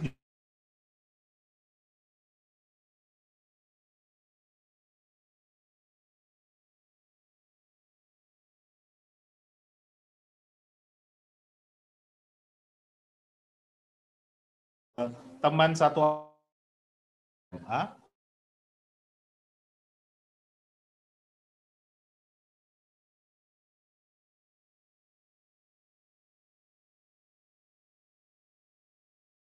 Jadi kalau beliau diundang sama Ticin ID untuk cerita tentang kesuksesan keluarganya membangun Bluebird, pasti beliau akan ceritanya, ya dulu yang kami lakukan adalah membeli mobil sebanyak-banyaknya, memberikan dicat biru semua, ya. Kemudian mengubah skema pembayaran bukannya setoran tapi komisi, dan kami memberikan pelayanan yang sebaik mungkin. Itu SOP daripada Bluebird, sehingga Bluebird sekarang menjadi salah satu perusahaan ternama di Indonesia. Tapi kalau sekarang Ticin ID mengundang Mas Menteri, Mas Nadiem Makarim, bukan bicara tentang pendidikan, tapi cerita bagaimana beliau membangun Gojek, khususnya di Gokar, pasti beliau akan punya cerita yang sangat berbeda dengan Andre. Beliau pasti akan cerita kalau dalam Gokar, Gojek itu tidak investasi, tidak beli mobil sama sekali, dan tidak merekrut supir sama sekali. Sedangkan di Bluebird tadi mereka membeli mobil sebanyak mungkin dan merekrut supir sebanyak mungkin. Nah, menariknya ini dua-duanya adalah perusahaan taksi. Dua-duanya adalah perusahaan transportasi. Tetapi cara bekerjanya yang berbeda. Nah, ini sebetulnya dampak dari adanya masuknya teknologi digital dalam kehidupan kita, yang tentunya akan berdampak ya pada bagaimana kita menjalani hidup, dan tantangannya pun akan berubah.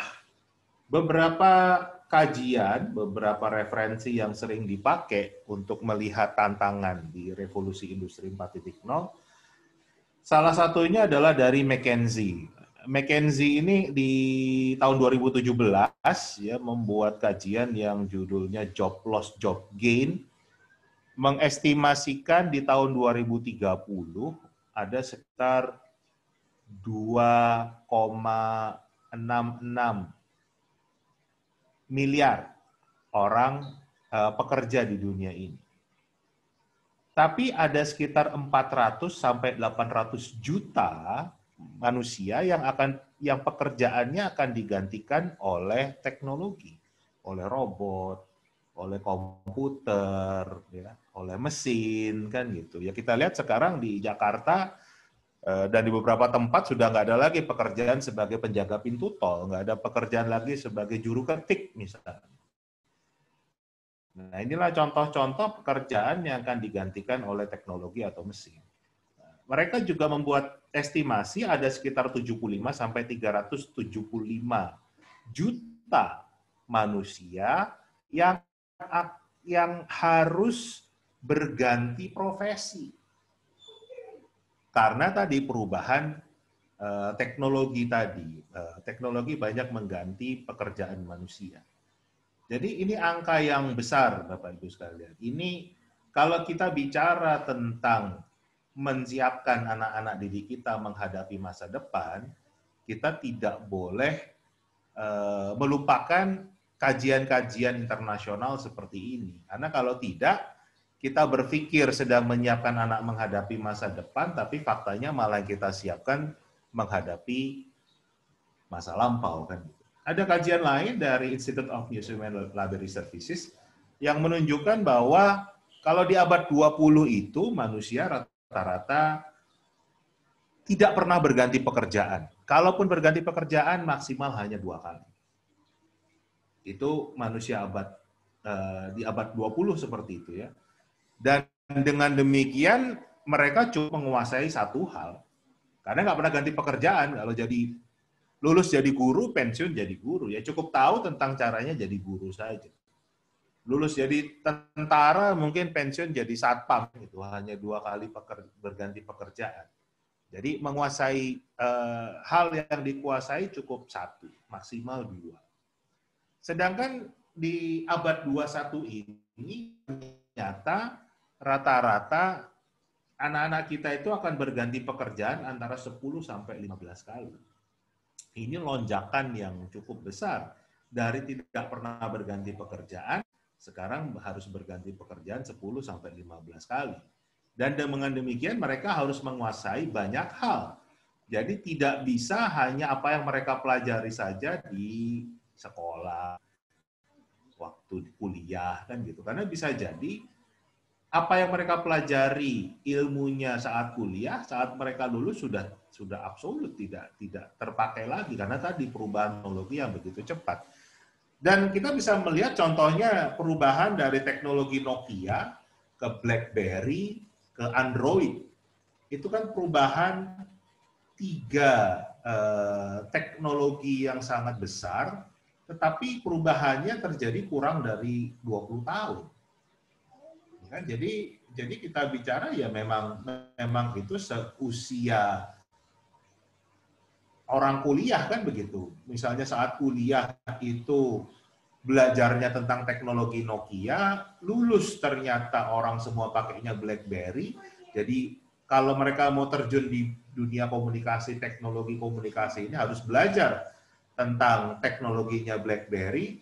Begitu selesai belajar, taunya BlackBerry sudah tergantikan lagi oleh Android. Mereka harus belajar lagi kan begitu. Nah, dan ini sangat berhubungan ya. Kita coba aja bayangkan saja kalau sekarang ini contoh pekerjaan yang nggak terlampau tinggi lah. Kita katakanlah membuka reparasi HP, membuka reparasi handphone.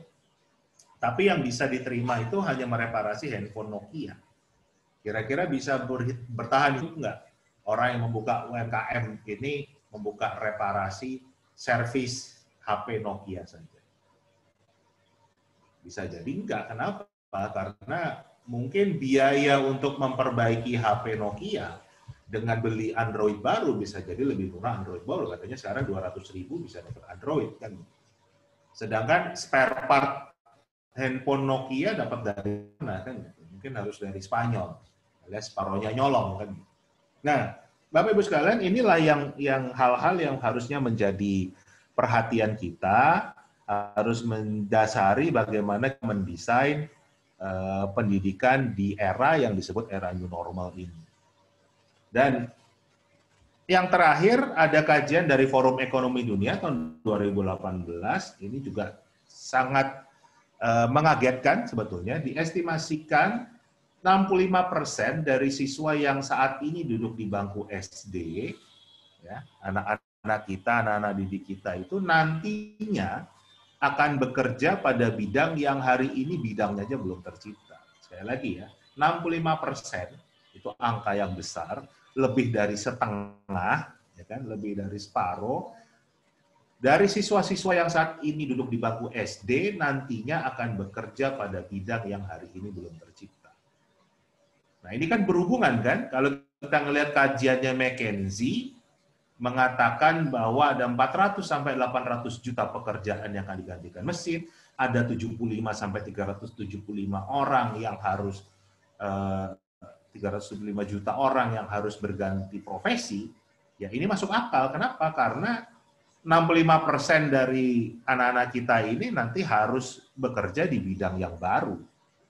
Dan kalau saya berpikir, ya sangat masuk akal, karena angkatan saya dulu, zaman saya sekolah, nggak ada yang punya cita-cita, wah saya mau kerja di Facebook, wah saya mau kerja di Gojek, wah saya mau kerja di Google. Nggak ada. Kenapa? Perusahaan itu belum ada. Semakin ke sini, tentunya akan semakin muncul perusahaan-perusahaan baru, apalagi kita menghadapi pandemi seperti ini, akan banyak sekali perusahaan tua, perusahaan yang dulunya dianggap sangat kuat, akan rontok, akan jatuh, karena kita masuk ke dalam resesi, dan akan muncul lagi perusahaan yang baru. Nah, ini yang akan kita hadapi di masa depan, Bapak Ibu sekalian. Nah, tadi Pak Zanipar sudah menyampaikan tentang digital native dan digital imigran kan gitu. Jadi kalau kita sekarang bicara dunia pendidikan, kita juga tidak boleh melupakan bahwa anak-anak kita ini disebut dengan digital native atau penduduk asli dunia digital. Ini menurut Dr. Mark Prensky, ya, seorang ahli pendidikan dari Amerika Serikat di tahun 2001. Sedangkan orang-orang seperti saya disebut dengan digital imigran. Artinya apa? Artinya saya lahir, saya dulu tumbuh itu di era non-digital, tapi sekarang saya pindah hidup di dunia yang serba digital.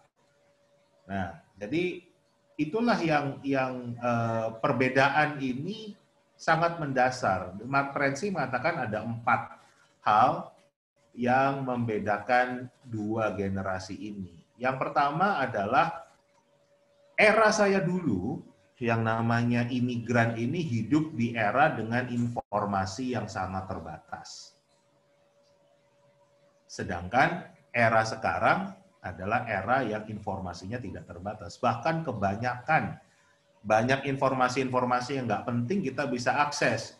Orang bangun tidur, kita bisa tahu karena dia bangun tidur selfie, upload di media sosialnya. Orang makan, kita bisa tahu, padahal nggak penting-penting amat. Orang pergi kemana, orang beli apa, orang ketemu siapa, orang nonton apa, kan gitu. Orang baca apa. Itu yang kalau dulu ngapain kita cari tahu yang hal-hal seperti itu. Tapi sekarang kita punya akses informasi yang tidak terbatas, kan. Sedangkan era kita dulu, era saya dulu, era yang terbatas. Jadi itu yang juga membuat cara mengajar era dulu dan era sekarang harusnya berbeda. Era dulu itu kenapa didik, ya, era saya dulu kelihatan lebih patuh, kelihatan lebih memperhatikan, lebih serius dibanding anak-anak sekarang, ya karena begitu apa yang ditulis oleh guru kita itu dihapus dari papan tulis, informasinya hilang. Mau nggak mau kan kita memperhatikan, kita catat, kita hafalkan, kan. Tapi era sekarang mau cari informasi apapun tadi sudah dijawab, kan. Buka handphone, ada semua di Google. Jadi sebetulnya era sekarang itu nggak perlu lagi ada guru yang bersusah payah harus memberikan informasi, harus ceramah, harus video call dari pagi sampai siang, kan gitu. Hanya untuk memberikan informasi. Karena informasi sebetulnya bisa diakses oleh anak-anak kita. Tinggal kita harus mengajarkan bagaimana mereka cara mengakses dan informasi apa yang tepat. Kemudian era saya dulu yang namanya informasi rata-rata bentuknya teks. Sedangkan kalau sekarang harus ada suaranya, warnanya, videonya, ya kan.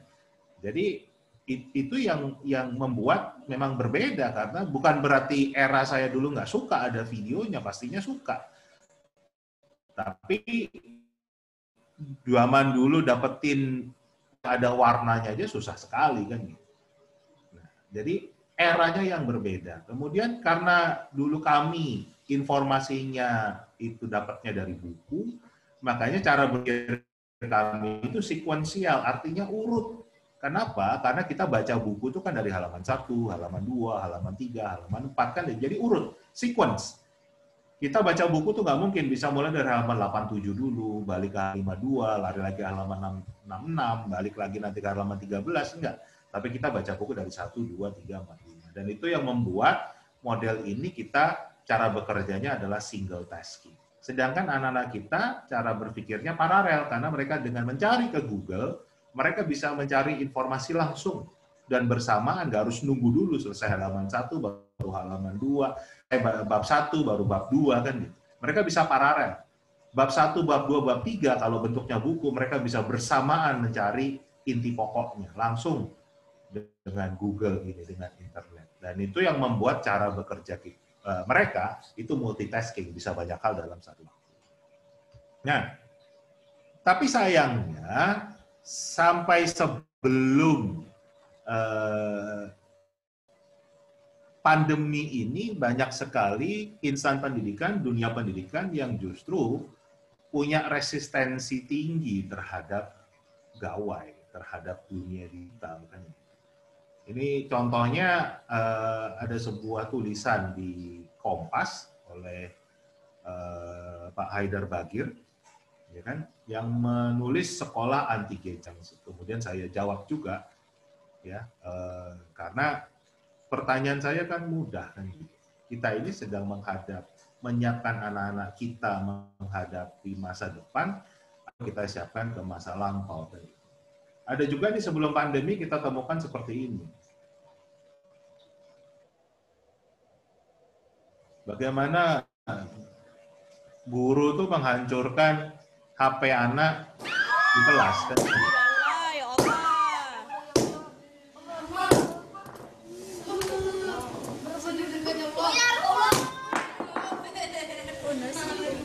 Kalau sekarang sudah nggak bisa lagi kita bicara anti gadget ya, karena kalau sekarang masa pandemi anti gadget berarti tidak ada pembelajaran sama sekali kan. Itulah yang muncul sekarang. Jadi begitu ada pandemi, pandangan langsung berubah. Semua yang tadinya banyak menolak, tapi mau nggak mau sekarang harus berjalan. Nah, sekarang saya akan masuk tentang digitalisasi pendidikannya. Kenapa kita gagap? Kenapa banyak sekali sekolah yang tidak betul-betul kesulitan sekali menjalankan PJJ ini? Karena tidak disiapkan dengan matang. Untuk masuk ke pendidikan yang basisnya digital, harus ada framework-nya. Dan saya menyebutnya framework-nya ini 3I. Apa aja? I yang pertama adalah infrastruktur. Infrastruktur itu mulai dari alat kerjanya apa. Jadi kita harus tahu yang dipakai siswa itu apa. HP kah? Tablet kah? Laptop kah? Desktop kah? Punya sendiri kah? Mereka harus bergantian kah dengan kakak adiknya, dengan bapak ibunya? Karena kalau kita tidak tahu informasi ini, ya nanti dalam kita mendesain pembelajaran bisa kacau. Ya bayangkan saja kalau kita menggunakan pola tatap muka dalam PJJ. Jadi kita pakai jam pelajaran. Jam 8 pagi mulai belajar mapel matematika. Pada saat jam 8 pagi di rumah siswa kita ini bisa jadi ada kakaknya, ada adiknya, ada bapaknya, ada ibunya yang butuh gadget itu untuk dipakai entah untuk bekerja, atau untuk sekolah, atau untuk kuliah. Nah kalau kita nggak tahu, kita memaksakan ini, yang ada adalah pasti ada yang tidak belajar, pasti ada yang tidak bekerja. Nah, jadi kita harus memikirkan dulu infrastrukturnya. Sebelum ini saya ada live di TV, saya sampaikan, seperti sekarang ini pemerintah memberikan kuota untuk membeli pulsa. Padahal faktanya banyak anak-anak sudah memanfaatkan WiFi sekarang. Jadi di rumah pun udah nggak pakai kuota lagi. Kalau dikasih subsidi kuota kan nggak ada manfaatnya kan. Harusnya bisa di fleksibel diarahkan. Belum lagi yang sekarang juga ternyata kuotanya hanya untuk yang prabayar. Yang pasca bayar tidak bisa kan. Ditambah lagi bagaimana dengan daerah-daerah yang tidak ada sinyal. Mana juga malah anak yang nggak punya gawai tapi dikasih kuota kan percuma. Jadi infrastruktur ini penting, dan tentunya tidak lupa tadi sinyalnya, paket datanya bagaimana. Mereka pakai benar-benar harus beli kuota, atau paket data, atau mereka menggunakan WiFi, atau mereka menggunakan nebeng kan gitu, RT, RW, net dan lain sebagainya. Ini kita harus tahu. Jadi infrastruktur itu harus disiapkan dulu dan harus tahu persis. Ini I yang pertama, dan ini sering dilupakan. I yang kedua adalah infostruktur, bagaimana informasi itu terstruktur. Misalnya, saya selalu menyarankan setiap sekolah itu menggunakan aplikasi perkantoran berbasis cloud. Untuk pendidikan dua-duanya gratis, bisa menggunakan Microsoft 365, punyanya Microsoft, atau G Suite, punyanya Google. Dua-duanya gratis, tapi kalau nggak menggunakan ini, saya malah bingung bagaimana proses digitalisasi bisa berjalan kan begitu. Akan sulit sekali karena tidak diwadahi, yang ada menggunakan akun-akun personal, akun-akun pribadi, pakai Gmail, pakai Hotmail, pakai Yahoo Mail dan lain sebagainya. Yang akan berbeda kalau semua siswa, semua guru menggunakan akun sekolah menggunakan misalnya nama indra@sekolah.sch.id. Nah, itu kan betul-betul semua untuk keperluan sekolah, untuk keperluan kerja kalau buat guru-gurunya. Kemudian juga pemanfaatan LMS, Learning Management System. Akan sulit sekali kalau pembelajaran digital tidak menggunakan Learning Management System. Karena dengan Learning Management System, kita akan masuk ke I yang terakhir, yaitu infokultur. Di mana di infokultur era digital ini sangat berbeda dengan era konvensional. Apa bedanya? Dalam pembelajaran digital ini sekarang mengenal konsep anytime, anywhere, any device. Artinya apa? Bisa dilakukan kapan saja, di mana saja, dengan alatnya apa saja. Jadi tadi, ini yang disebut dengan pembelajaran asinkronis atau asynchronous learning. Kalau era saya dulu, nggak bisa ada pembelajaran asinkronus. Kenapa? Karena desainnya adalah tatap muka. Setiap anak akan punya jadwal yang sama, ya kan? Kalau jam 8 tadi belajar IPA, semuanya akan belajar IPA. Dan itu tergantung dari apa yang diberikan oleh gurunya, kecepatannya sama, materinya sama, ya kan? Itu yang dilakukan. Itu yang disebut dengan synchronous learning. Di era saya dulu nggak mengenal asinkronus, tapi sekarang bisa mengenal asinkronus karena ada teknologinya. Jadi tadi kalau ada di rumah tangga cuma ada satu gawai, nggak harus bingung lagi karena sekarang bisa pembelajarannya asinkronus.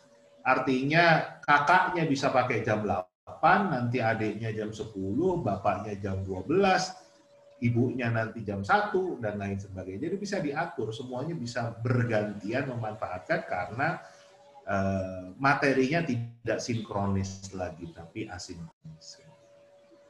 Nah, kultur berikut adalah dalam dunia digital ini akan terjadi personalized learning. Artinya apa? Tidak menggunakan konsep one size fits all. Artinya semua anak kita anggap sama, kita anggap ya tadi kan karena sinkronis kan, kecepatannya sama, ya kan, materinya sama. Tapi digital teknologi ini, dengan teknologi digital ini kita bisa mengatur, anak bisa mengatur kecepatannya sendiri, ya kan?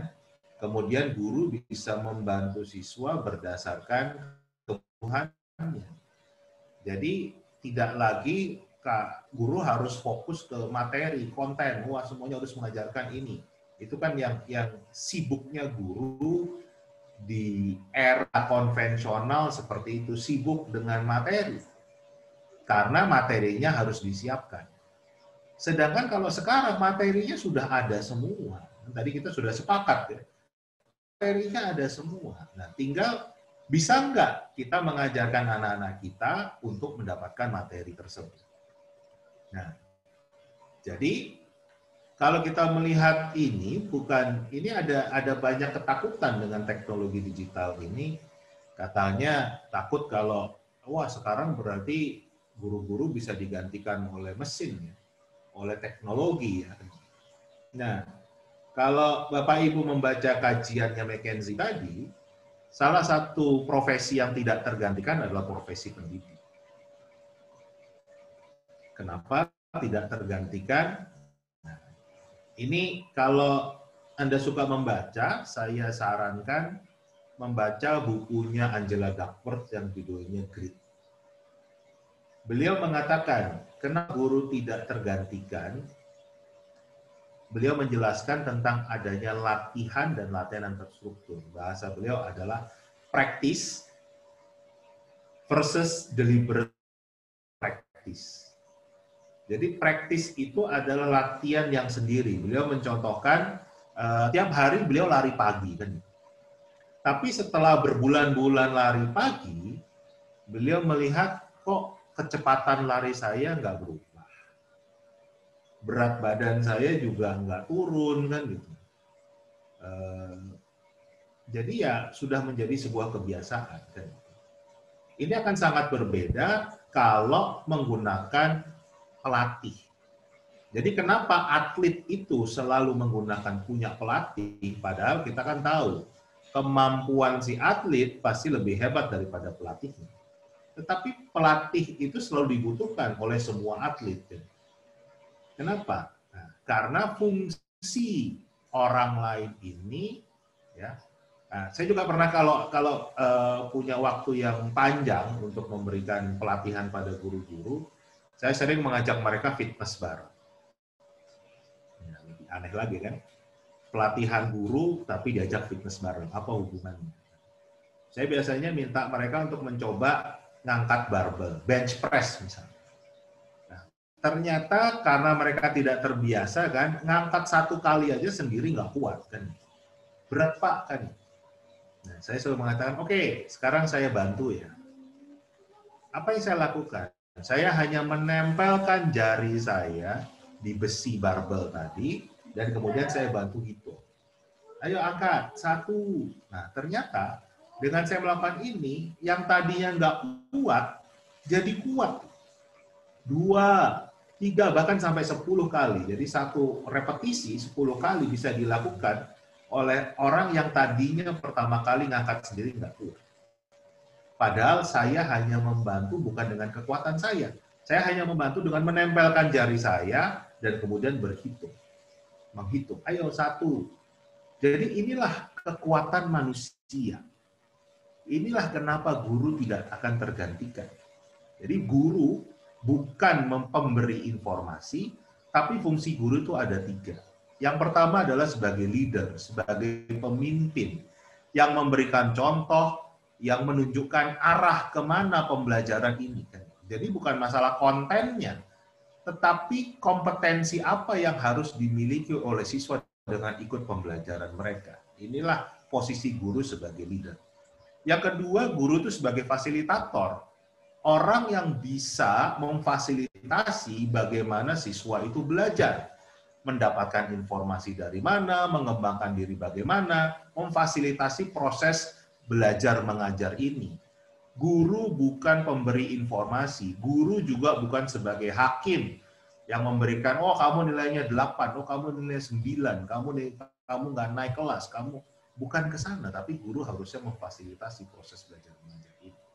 Dan yang terakhir, guru sebagai motivator, ya, yang mendorong terus siswanya untuk menjadi lebih baik, dan bahkan mengembangkan potensinya yang tidak ada batasnya. Nah, 3 konsep ini sebetulnya sudah lama disampaikan oleh Bapak Pendidikan kita, bahasa lainnya adalah Ing Arso Suntulodo, Ing Madyo Mangunkarso, Tupuri Handayani. Nah, jadi ini bukan hal yang baru Bapak Ibu sekalian, tapi konteksnya masih sama, alatnya yang berbeda. Sekarang kita harus menggunakan teknologi digital. Nah, saya akan mengingatkan kembali 4 pilar pendidikan UNESCO, ya, karena sebetulnya pendidikan itu di level manapun isinya adalah 4 ini. Yang pertama adalah learning to know, belajar untuk mencari tahu. Yang kedua adalah learning to do, belajar untuk melakukan sesuatu. Yang ketiga adalah learning to be, belajar menjadi sesuatu, dan yang keempat adalah learning to live together. Kata kuncinya di sini adalah learning, bukan knowing, bukan doing, bukan being, bukan living together, tapi learning. Jadi pendidikan itu harusnya berfokus pada bagaimana caranya belajar. Harusnya learning how to learn. Belajar caranya belajar. Nah, sayangnya dalam dunia pendidikan kita itu sudah bergeser dari harusnya learning how to learn, seakan-akan sekarang menjadi learning what to learn. Harus belajar ini, harus belajar ini, harus belajar ini. Ini materinya harus ini, materinya harus itu. Jadi seakan-akan kita mendesain pendidikan itu seperti ngisi ember. Padahal ember itu kalau kita isi terus, bukannya penuh tapi malah tumpah. Nah, sekarang kita lihat lagi. Kalau kita belajar learning to know, ya kan, belajar untuk mencari tahu, kan caranya nggak harus dengan cara diberitahu, kan? Nggak harus dengan guru itu menjadi sumber informasi. Nggak harus guru menjadi penceramah. Kalau anak mau belajar mencari tahu. Tadi kita sudah sepakat, mau cari apapun ada di internet. Nah, pertanyaannya sekarang, mampukah, sudahkah kita memfasilitasi proses belajar, bagaimana anak-anak bisa menemukan sendiri, bisa mencari sendiri, informasi yang terbuka lebar. Kalau ini tidak dibiasakan, tentunya mereka sudah ketinggalan lagi. Karena sekarang punya tools untuk mereka bisa mencari tahu apa saja. Nggak harus disuapin, beda dengan era saya dulu. Kemudian kita bicara learning to do. Kalau era saya dulu ya harus dicontohin dulu. Caranya bikin ini bagaimana. Gurunya memberikan contoh, baru saya bisa. Tapi sekarang belajar apa saja, nggak bisa main musik, buka YouTube. Kita belajar lewat YouTube bisa. Nggak bisa masak, bisa pakai YouTube kan. Jadi apakah learning to do ini juga harus gurunya memberikan contoh dulu? Tentunya tidak. Nah, sudahkah ini difasilitasi? Nah, tentunya Bapak Ibu sendiri yang tahu ini ya. Learning to be juga demikian, belajar menjadi sesuatu itu tidak harus berdasarkan gurunya, dan juga sekarang learning to live together.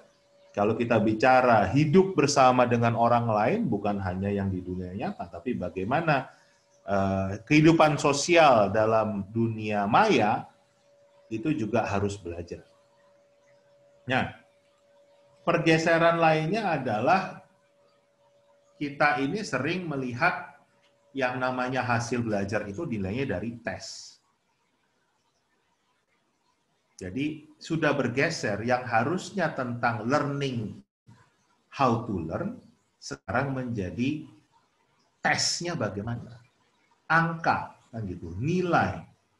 Yang padahal sebetulnya ya angka itu bisa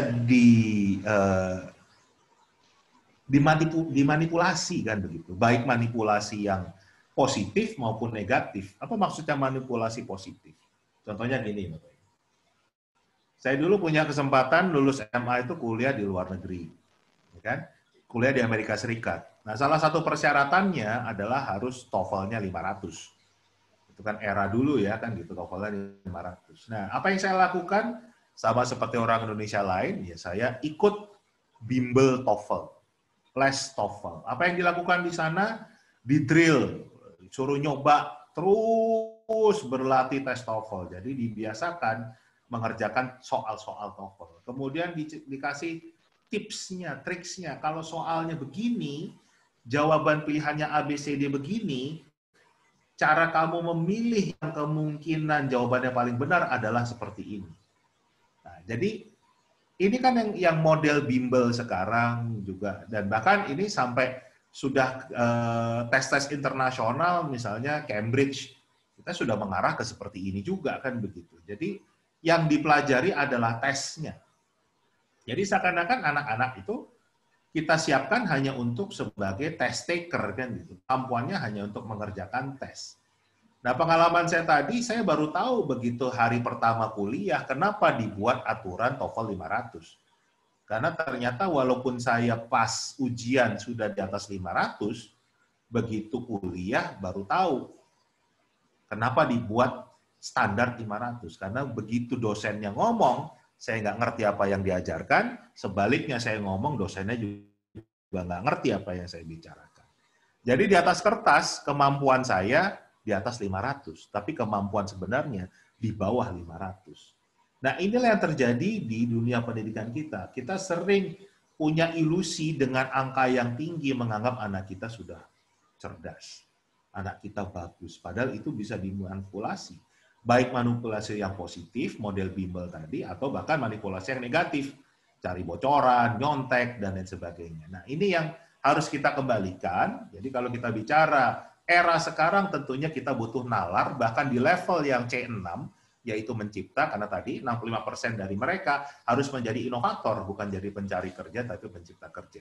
Untuk ke sana mereka harus punya kemampuan 4C, kemampuan berpikir kritis, kolaborasi, komunikasi, dan kreatif. Ya, berhubung nah, ini ada terbatasnya waktu nih Pak, mungkin nanti kita bisa lebih membahas lebih jauh nih ya. Tadi kan sempat diterangkan gitu ya oleh Pak Indra bahwa dengan adanya tantangan industri 4.0, kemudian new normal, semuanya harus berubah, kemudian juga harus memperhatikan infrastruktur, infostruktur maupun juga infrastruktur gitu ya. Terus bagaimana peran tenaga sendiri gitu ya Pak, harus menjadi leader, fasilitator, dan juga motivator. Jadi bukan menyuapi murid, tapi bagaimana caranya supaya ada interaksi antara murid dan dan tenaga pendidik gitu ya Pak. Mungkin untuk membahas lebih jauh nih ya Pak ya, kita langsung saja ke sesi selanjutnya, yaitu sesi tanya jawab gitu ya Pak. Jadi biar para peserta juga bisa langsung nih, kayaknya sudah mulai penasaran gitu ya, para peserta juga penasaran ingin langsung tanya gitu ya ke Pak Indra maupun juga ke Pak Zanipar gitu ya. Mungkin akan saya buka sekarang sesi tanya jawabnya untuk 3 penanya dulu ya Pak ya, Bapak-bapak Ibu-ibu semua. Iya, jadi untuk Bapak-bapak Ibu-ibu semua yang ingin bertanya bisa lagi-lagi menggunakan fitur raise hand yang ada di bawah layar untuk kemudian nanti bisa langsung menyampaikan pertanyaannya gitu ya. Tapi tolong untuk menyertakan nama dan juga institusi asal dulu gitu ya. Oke, mungkin langsung aja saya buka untuk pertanyaan pertama. Itu ada Ibu Sirli. Oke, ya. Ibu Sirli. Oke. Ya, Bu Sirli mungkin bisa diberitahu dulu namanya, kemudian juga institusi asal untuk kemudian langsung pertanyaannya apa gitu ya, Bu ya. Silakan Ibu Sirli. Oke, Assalamualaikum warahmatullahi wabarakatuh. Perkenalkan, nama saya Sirli, saya dari SMA Al-Kamil. SMA Al-Kamil Boarding School. Ya. Halo.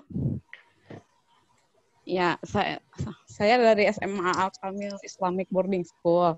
Ini yang mau saya tanyakan, tadi seperti apa yang telah Bapak sampaikan, bahwa sekarang kan kita tidak mau sudah menghadapi era digital. Terus Bapak jelaskan juga tadi bahwa ada bantuan dari pemerintah, kemudian dan lain sebagainya. Terus tadi bilang satu handphone itu bersama gitu. Nah, kadang yang jadi kendala saya ini gitu, kemarin saya melaksanakan hal seperti itu, ternyata beberapa aplikasi yang kita terapkan, karena di sekolah saya itu sudah menerapkan Microsoft 365. Ternyata Microsoft 365 itu fitur-fitur aplikasinya harus disesuaikan dengan handphone yang kita punya, Pak. Tidak support jadi gitu. Nah, untuk mensiasati hal itu kiranya seperti apa gitu. Seperti itu loh, Mbak. Ya, oke. Terima kasih Bu Sirli untuk pertanyaannya, sangat menarik ya. Jadi kira-kira dengan tuntutan era digital seperti ini gitu ya, tapi terkadang supportnya tuh belum ada gitu ya Bu ya, dari tenaga pendidik itu sendiri. Ya, mungkin langsung saja kepada Bapak Indra untuk menanggapi Pak, silakan. Oke, jadi yang tadi saya sampaikan kan untuk kita bicara infrastruktur kan tadi ada tiga ya, infrastruktur, infostruktur, infokultur. Yang Microsoft 365 itu bagian dari infostrukturnya. Tapi tadi infrastrukturnya kita kan harus tahu dulu, ya kan? Siswa itu pakainya apa, ya kan? Itu harus diinventaris dulu. Nah, sehingga dalam membuat nanti kebijakan, ya kan? Itu sudah sesuai dengan kondisi yang ada. Nah, jadi nggak bisa modelnya top down kan gitu. Jadi harus 3 hal tadi harus kita siapkan. Infrastrukturnya disiapkan dulu yang matang. Infostrukturnya kita siapkan yang matang, dan yang paling penting adalah infokulturnya. Kultur gurunya, kultur siswanya itu berubah. Dan ini butuh waktu untuk persiapan ke sana. Jadi nggak bisa mendadak kan begitu, butuh waktu tapi bisa. Nah, arahnya untuk yang sekarang memang harus PBL, Project Based Learning atau STEAM Education.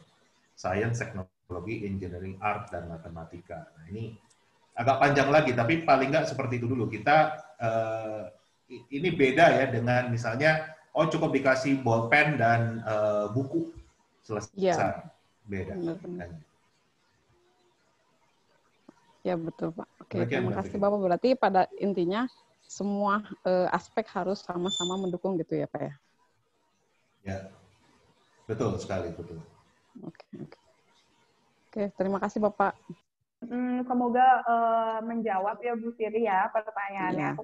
Nah, ini coba, kan tadi kita sudah mendengar nih tanggapan dari Pak Indra gitu ya. Sekarang coba nih kita mendengar juga kira-kira tanggapan dari Pak Zan gimana nih Pak terkait terkadang belum mendukung gitu loh untuk melaksanakan apalagi pengajaran kegiatan belajar mengajar jarak jauh gitu dan sebagainya. Mungkin boleh ya Pak Zanipar tanggapannya, waktu dan tempatnya kami persilahkan. Silakan Pak.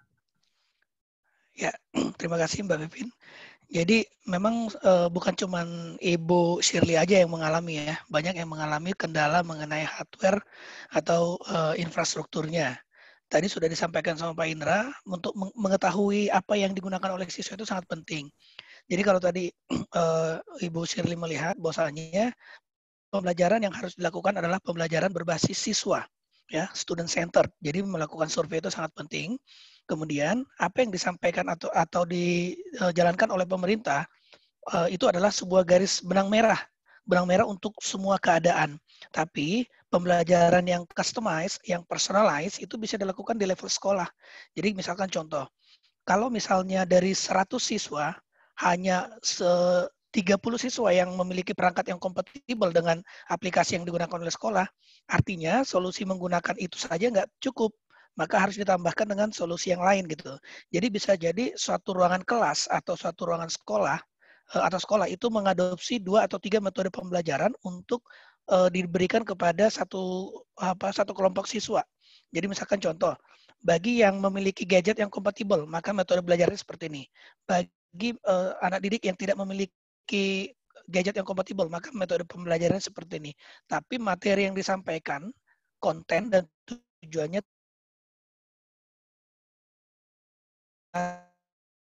atau apa ya, kalau Bapak Ibu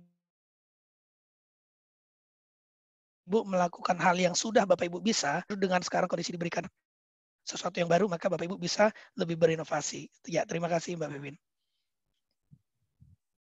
Ya, oke. Terima kasih Pak Zanipar. Ya, semoga menjadi lebih menjawab gitu ya Bu Sili dari dua pandangan, baik Pak Indra maupun Pak Zanipar. Oke, langsung saja untuk pertanyaan kedua, Bapak Ernawan. Ya, Pak Ernawan. Ya, selamat sore. Ya, mohon untuk memperkenalkan diri, institusinya dari mana, kemudian menyampaikan pertanyaannya ya Pak. Silakan Pak Ernawan.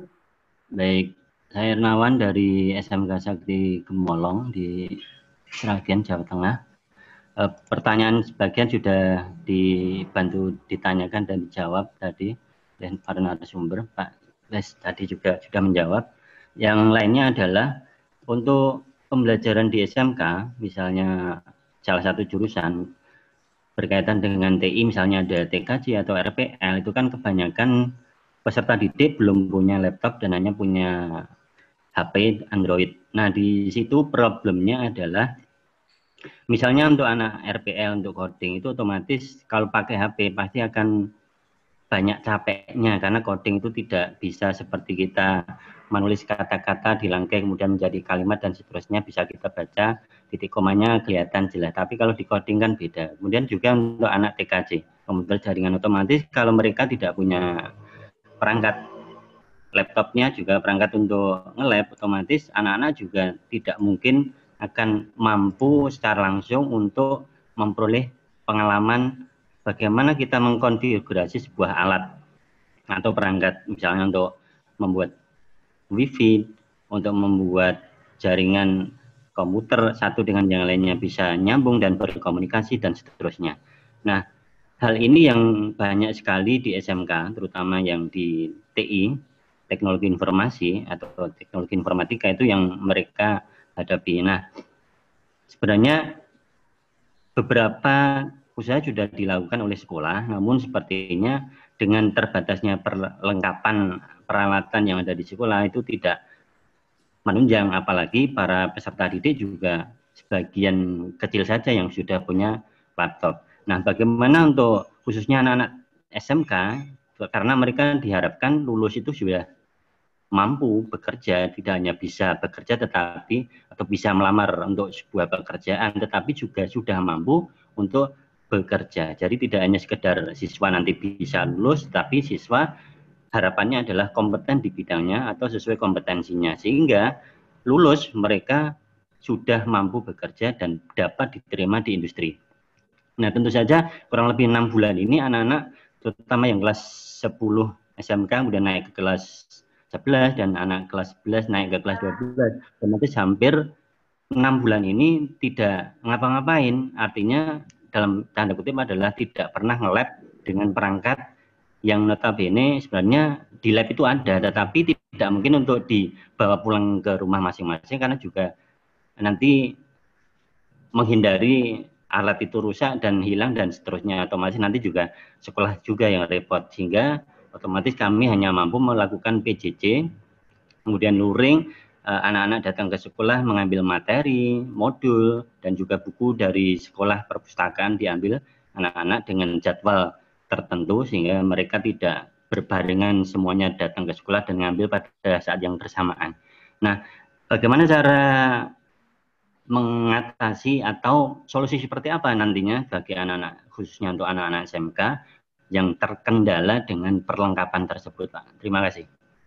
Nah, oke. Terima kasih Pak Ernawan untuk pertanyaannya. Mungkin langsung saja ya Pak dijawab oleh Bapak Zanipar. Mungkin ya, gimana nih Pak Zan? Tanggapannya bagaimana tuh untuk kira-kira solusinya seperti apa kalau ditemukan problem yang seperti itu gitu Pak? Silakan Pak Zan. Oke, terima kasih. Saya mungkin mengambil contoh yang tadi TKJ ya, teknik komputer dan jaringan ya. Jadi memang pada saat praktikum atau nge-lab namanya ya, anak-anak didik pasti butuh praktek, melakukannya langsung atau hands-on. Nah, saat ini mereka memiliki handphone, tapi mereka tidak memiliki komputer.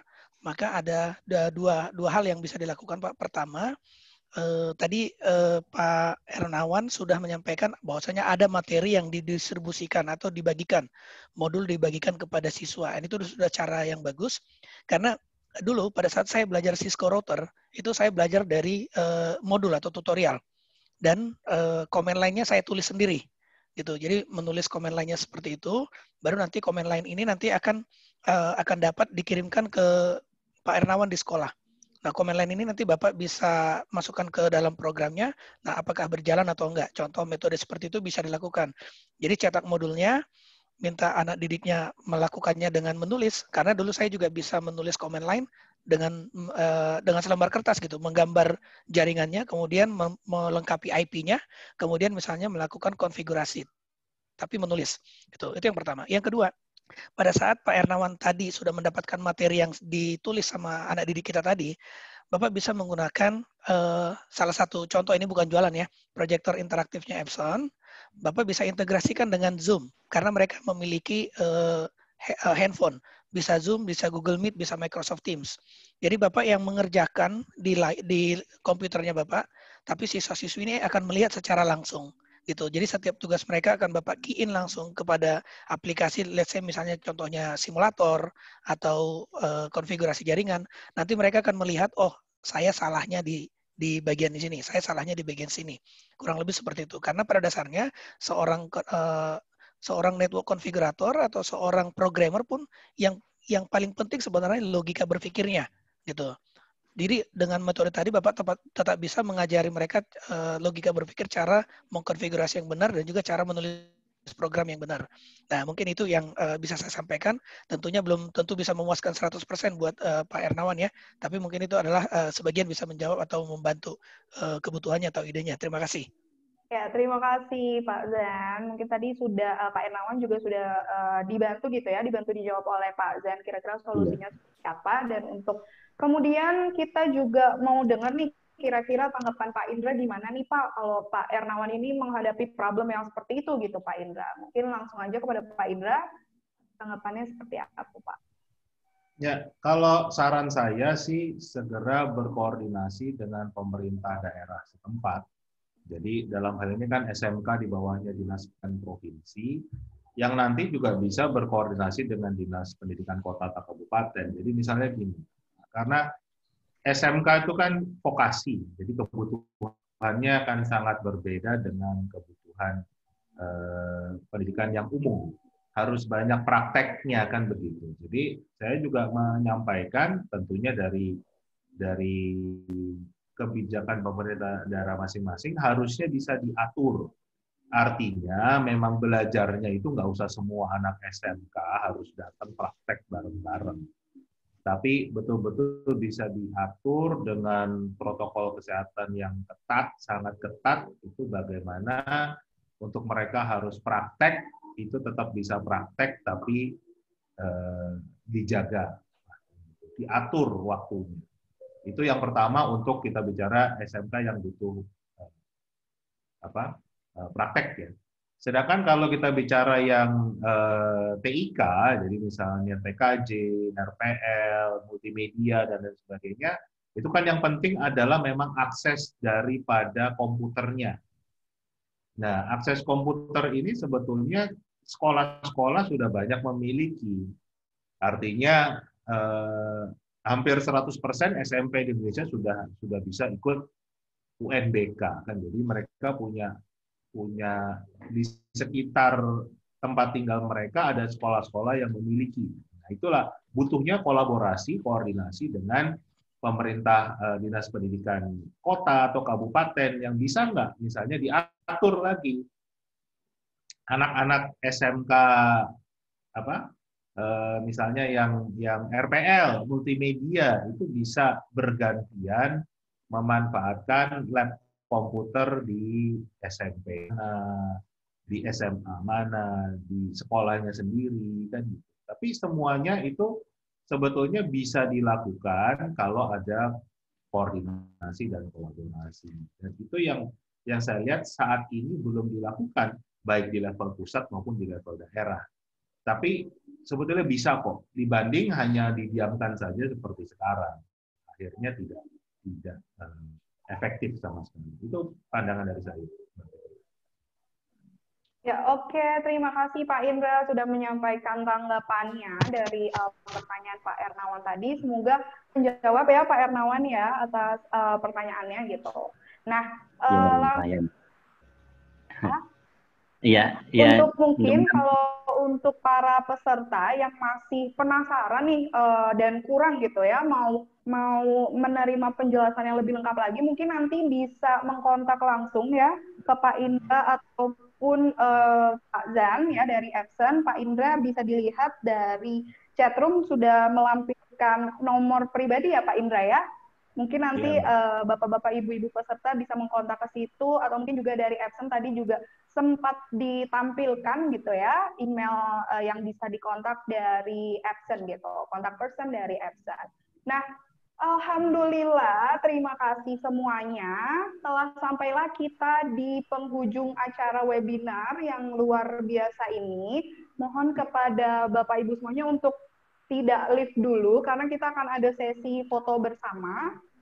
Ya, sesi foto bersama. Mungkin bisa nih Bapak Ibu semuanya untuk siap-siap rapi-rapihin maskernya atau mungkin cari posisi foto yang mantap gitu ya untuk kita foto bersama. Oke, sudah siap semuanya?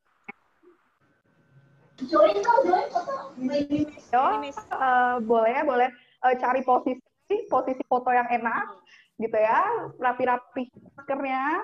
Oke, udah siap semuanya, Bapak-bapak, Ibu-ibu. Bisa dinyalakan untuk videonya.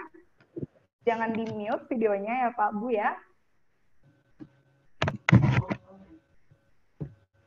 Oke, apakah sudah siap?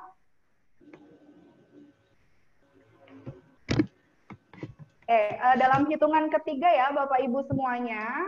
1, 2, 3, say cheese. Oke, terima kasih Bapak Ibu. Kembali saya ingatkan untuk pengisian link e-sertifikat dan juga link door prize feedback itu mohon untuk diisi ya Bapak Ibu ya, karena kita sudah sampai di penghujung acara, jangan sampai terlupa gitu untuk mengisi kedua link tersebut. Mungkin bisa di-share kembali ya Kak ya untuk link e-sertifikat maupun link feedback. Nah, mohon untuk mengisi link e-sertifikat ya, link sertifikat dengan nama lengkap, nama panjang karena untuk kebutuhan sertifikat ya Pak ya. Kemudian juga untuk bisa dilihat nih di layar Bapak Ibu barcode yang bisa di-scan. Ini untuk e-sertifikat bisa langsung di-scan. Kalau misal memang belum ada aplikasi di Play Store-nya, bisa dicek kembali di chat room. Kita juga sudah share link sertifikat untuk kemudian bisa diklik dan langsung diisi gitu ya. Iya, kemudian juga sertifikat ada juga like this. Ya, link feedback. Ini yang di-share ada link feedback yang mohon untuk diisi kepada Bapak Ibu yang ingin berkesempatan untuk membawa pulang door prize printer Epson L10. Nah, di chat juga ada ya. Sudah di-share link feedbacknya. Ayo diisi dengan kesan-pesan feedback semenarik mungkin karena nanti Epson Indonesia sendiri yang akan memilih menentukan pemenang dari feedback yang paling menarik. Ayo Bu, Bapak-bapak semuanya bisa berlomba-lomba nih mengisi link feedback dengan kesan-pesan yang semenarik mungkin. Ya, ada juga ya bisa dicek di chat room. Di atas ada link untuk e-sertifikat, di bawahnya diikuti link untuk feedback. Buatan depan. Sudah semuanya ya? Oke, saya ucapkan terima kasih sekali lagi kepada seluruh peserta. Kembali saya umumkan, untuk pengumuman pemenang door prize itu akan diumumkan via email besok 1 September 2020 ya Bapak-Bapak Ibu semua.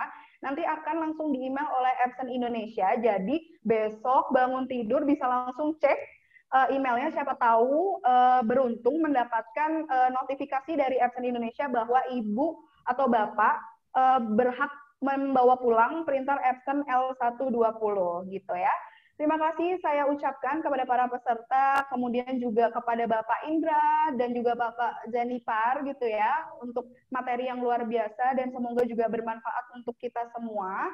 Dan juga terima kasih saya ucapkan kepada tim yang telah membantu mensukseskan acara webinar yang luar biasa ini. Ya, Najwa Shihab pernah berkata, hanya pendidikan yang bisa menyelamatkan masa depan. Tanpa pendidikan, Indonesia tidak mungkin bertahan. Saya Vivin Sefira pamit undur diri. Wassalamualaikum warahmatullahi wabarakatuh. Salam pendidikan. Terima kasih, pamit Bapak Ibu sekalian. Terima kasih semuanya. Terima kasih Bapak Ibu. Terima kasih Mbak Mungkin Vivin. bisa cek lagi ya Pak ya untuk kasih, Pak website Indra. Vivin, kemudian juga Terima kasih Pak sosial Indra, media. Pak Edwin, Mbak Vivin. Iya. Terima kasih. Terima kasih Bapak. Sama-sama terima kasih karena sudah meluangkan waktu untuk hadir di webinar ini. Materinya.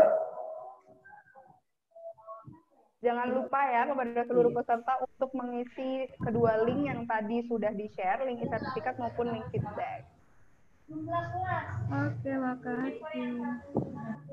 Semoga besok bangun tidur dapat notifikasi dari Epson Indonesia kalau menang door prize gitu ya. Udah. Alhamdulillah, amin. Iya, seperti itu. Terima kasih semuanya. Terima kasih dari Sabang. Terima kasih Pak Indra. Terima kasih semuanya. Terima kasih semuanya. Terima kasih Bapak Ibu. Bisa dicek-cek juga ya website Teaching ID gratis. Bisa registrasi langsung cuma bermodal nama, email dan juga password gitu ya. Langsung bisa dipakai tuh 6 fitur spesial dari Teaching.id. Ya, terima kasih. Terima kasih. Makasih Mbak Vivin. Ya, terima kasih Bu. Ya, siap. Semoga nanti di kesempatan selanjutnya bisa ya untuk webinar sambungan dan selanjutnya.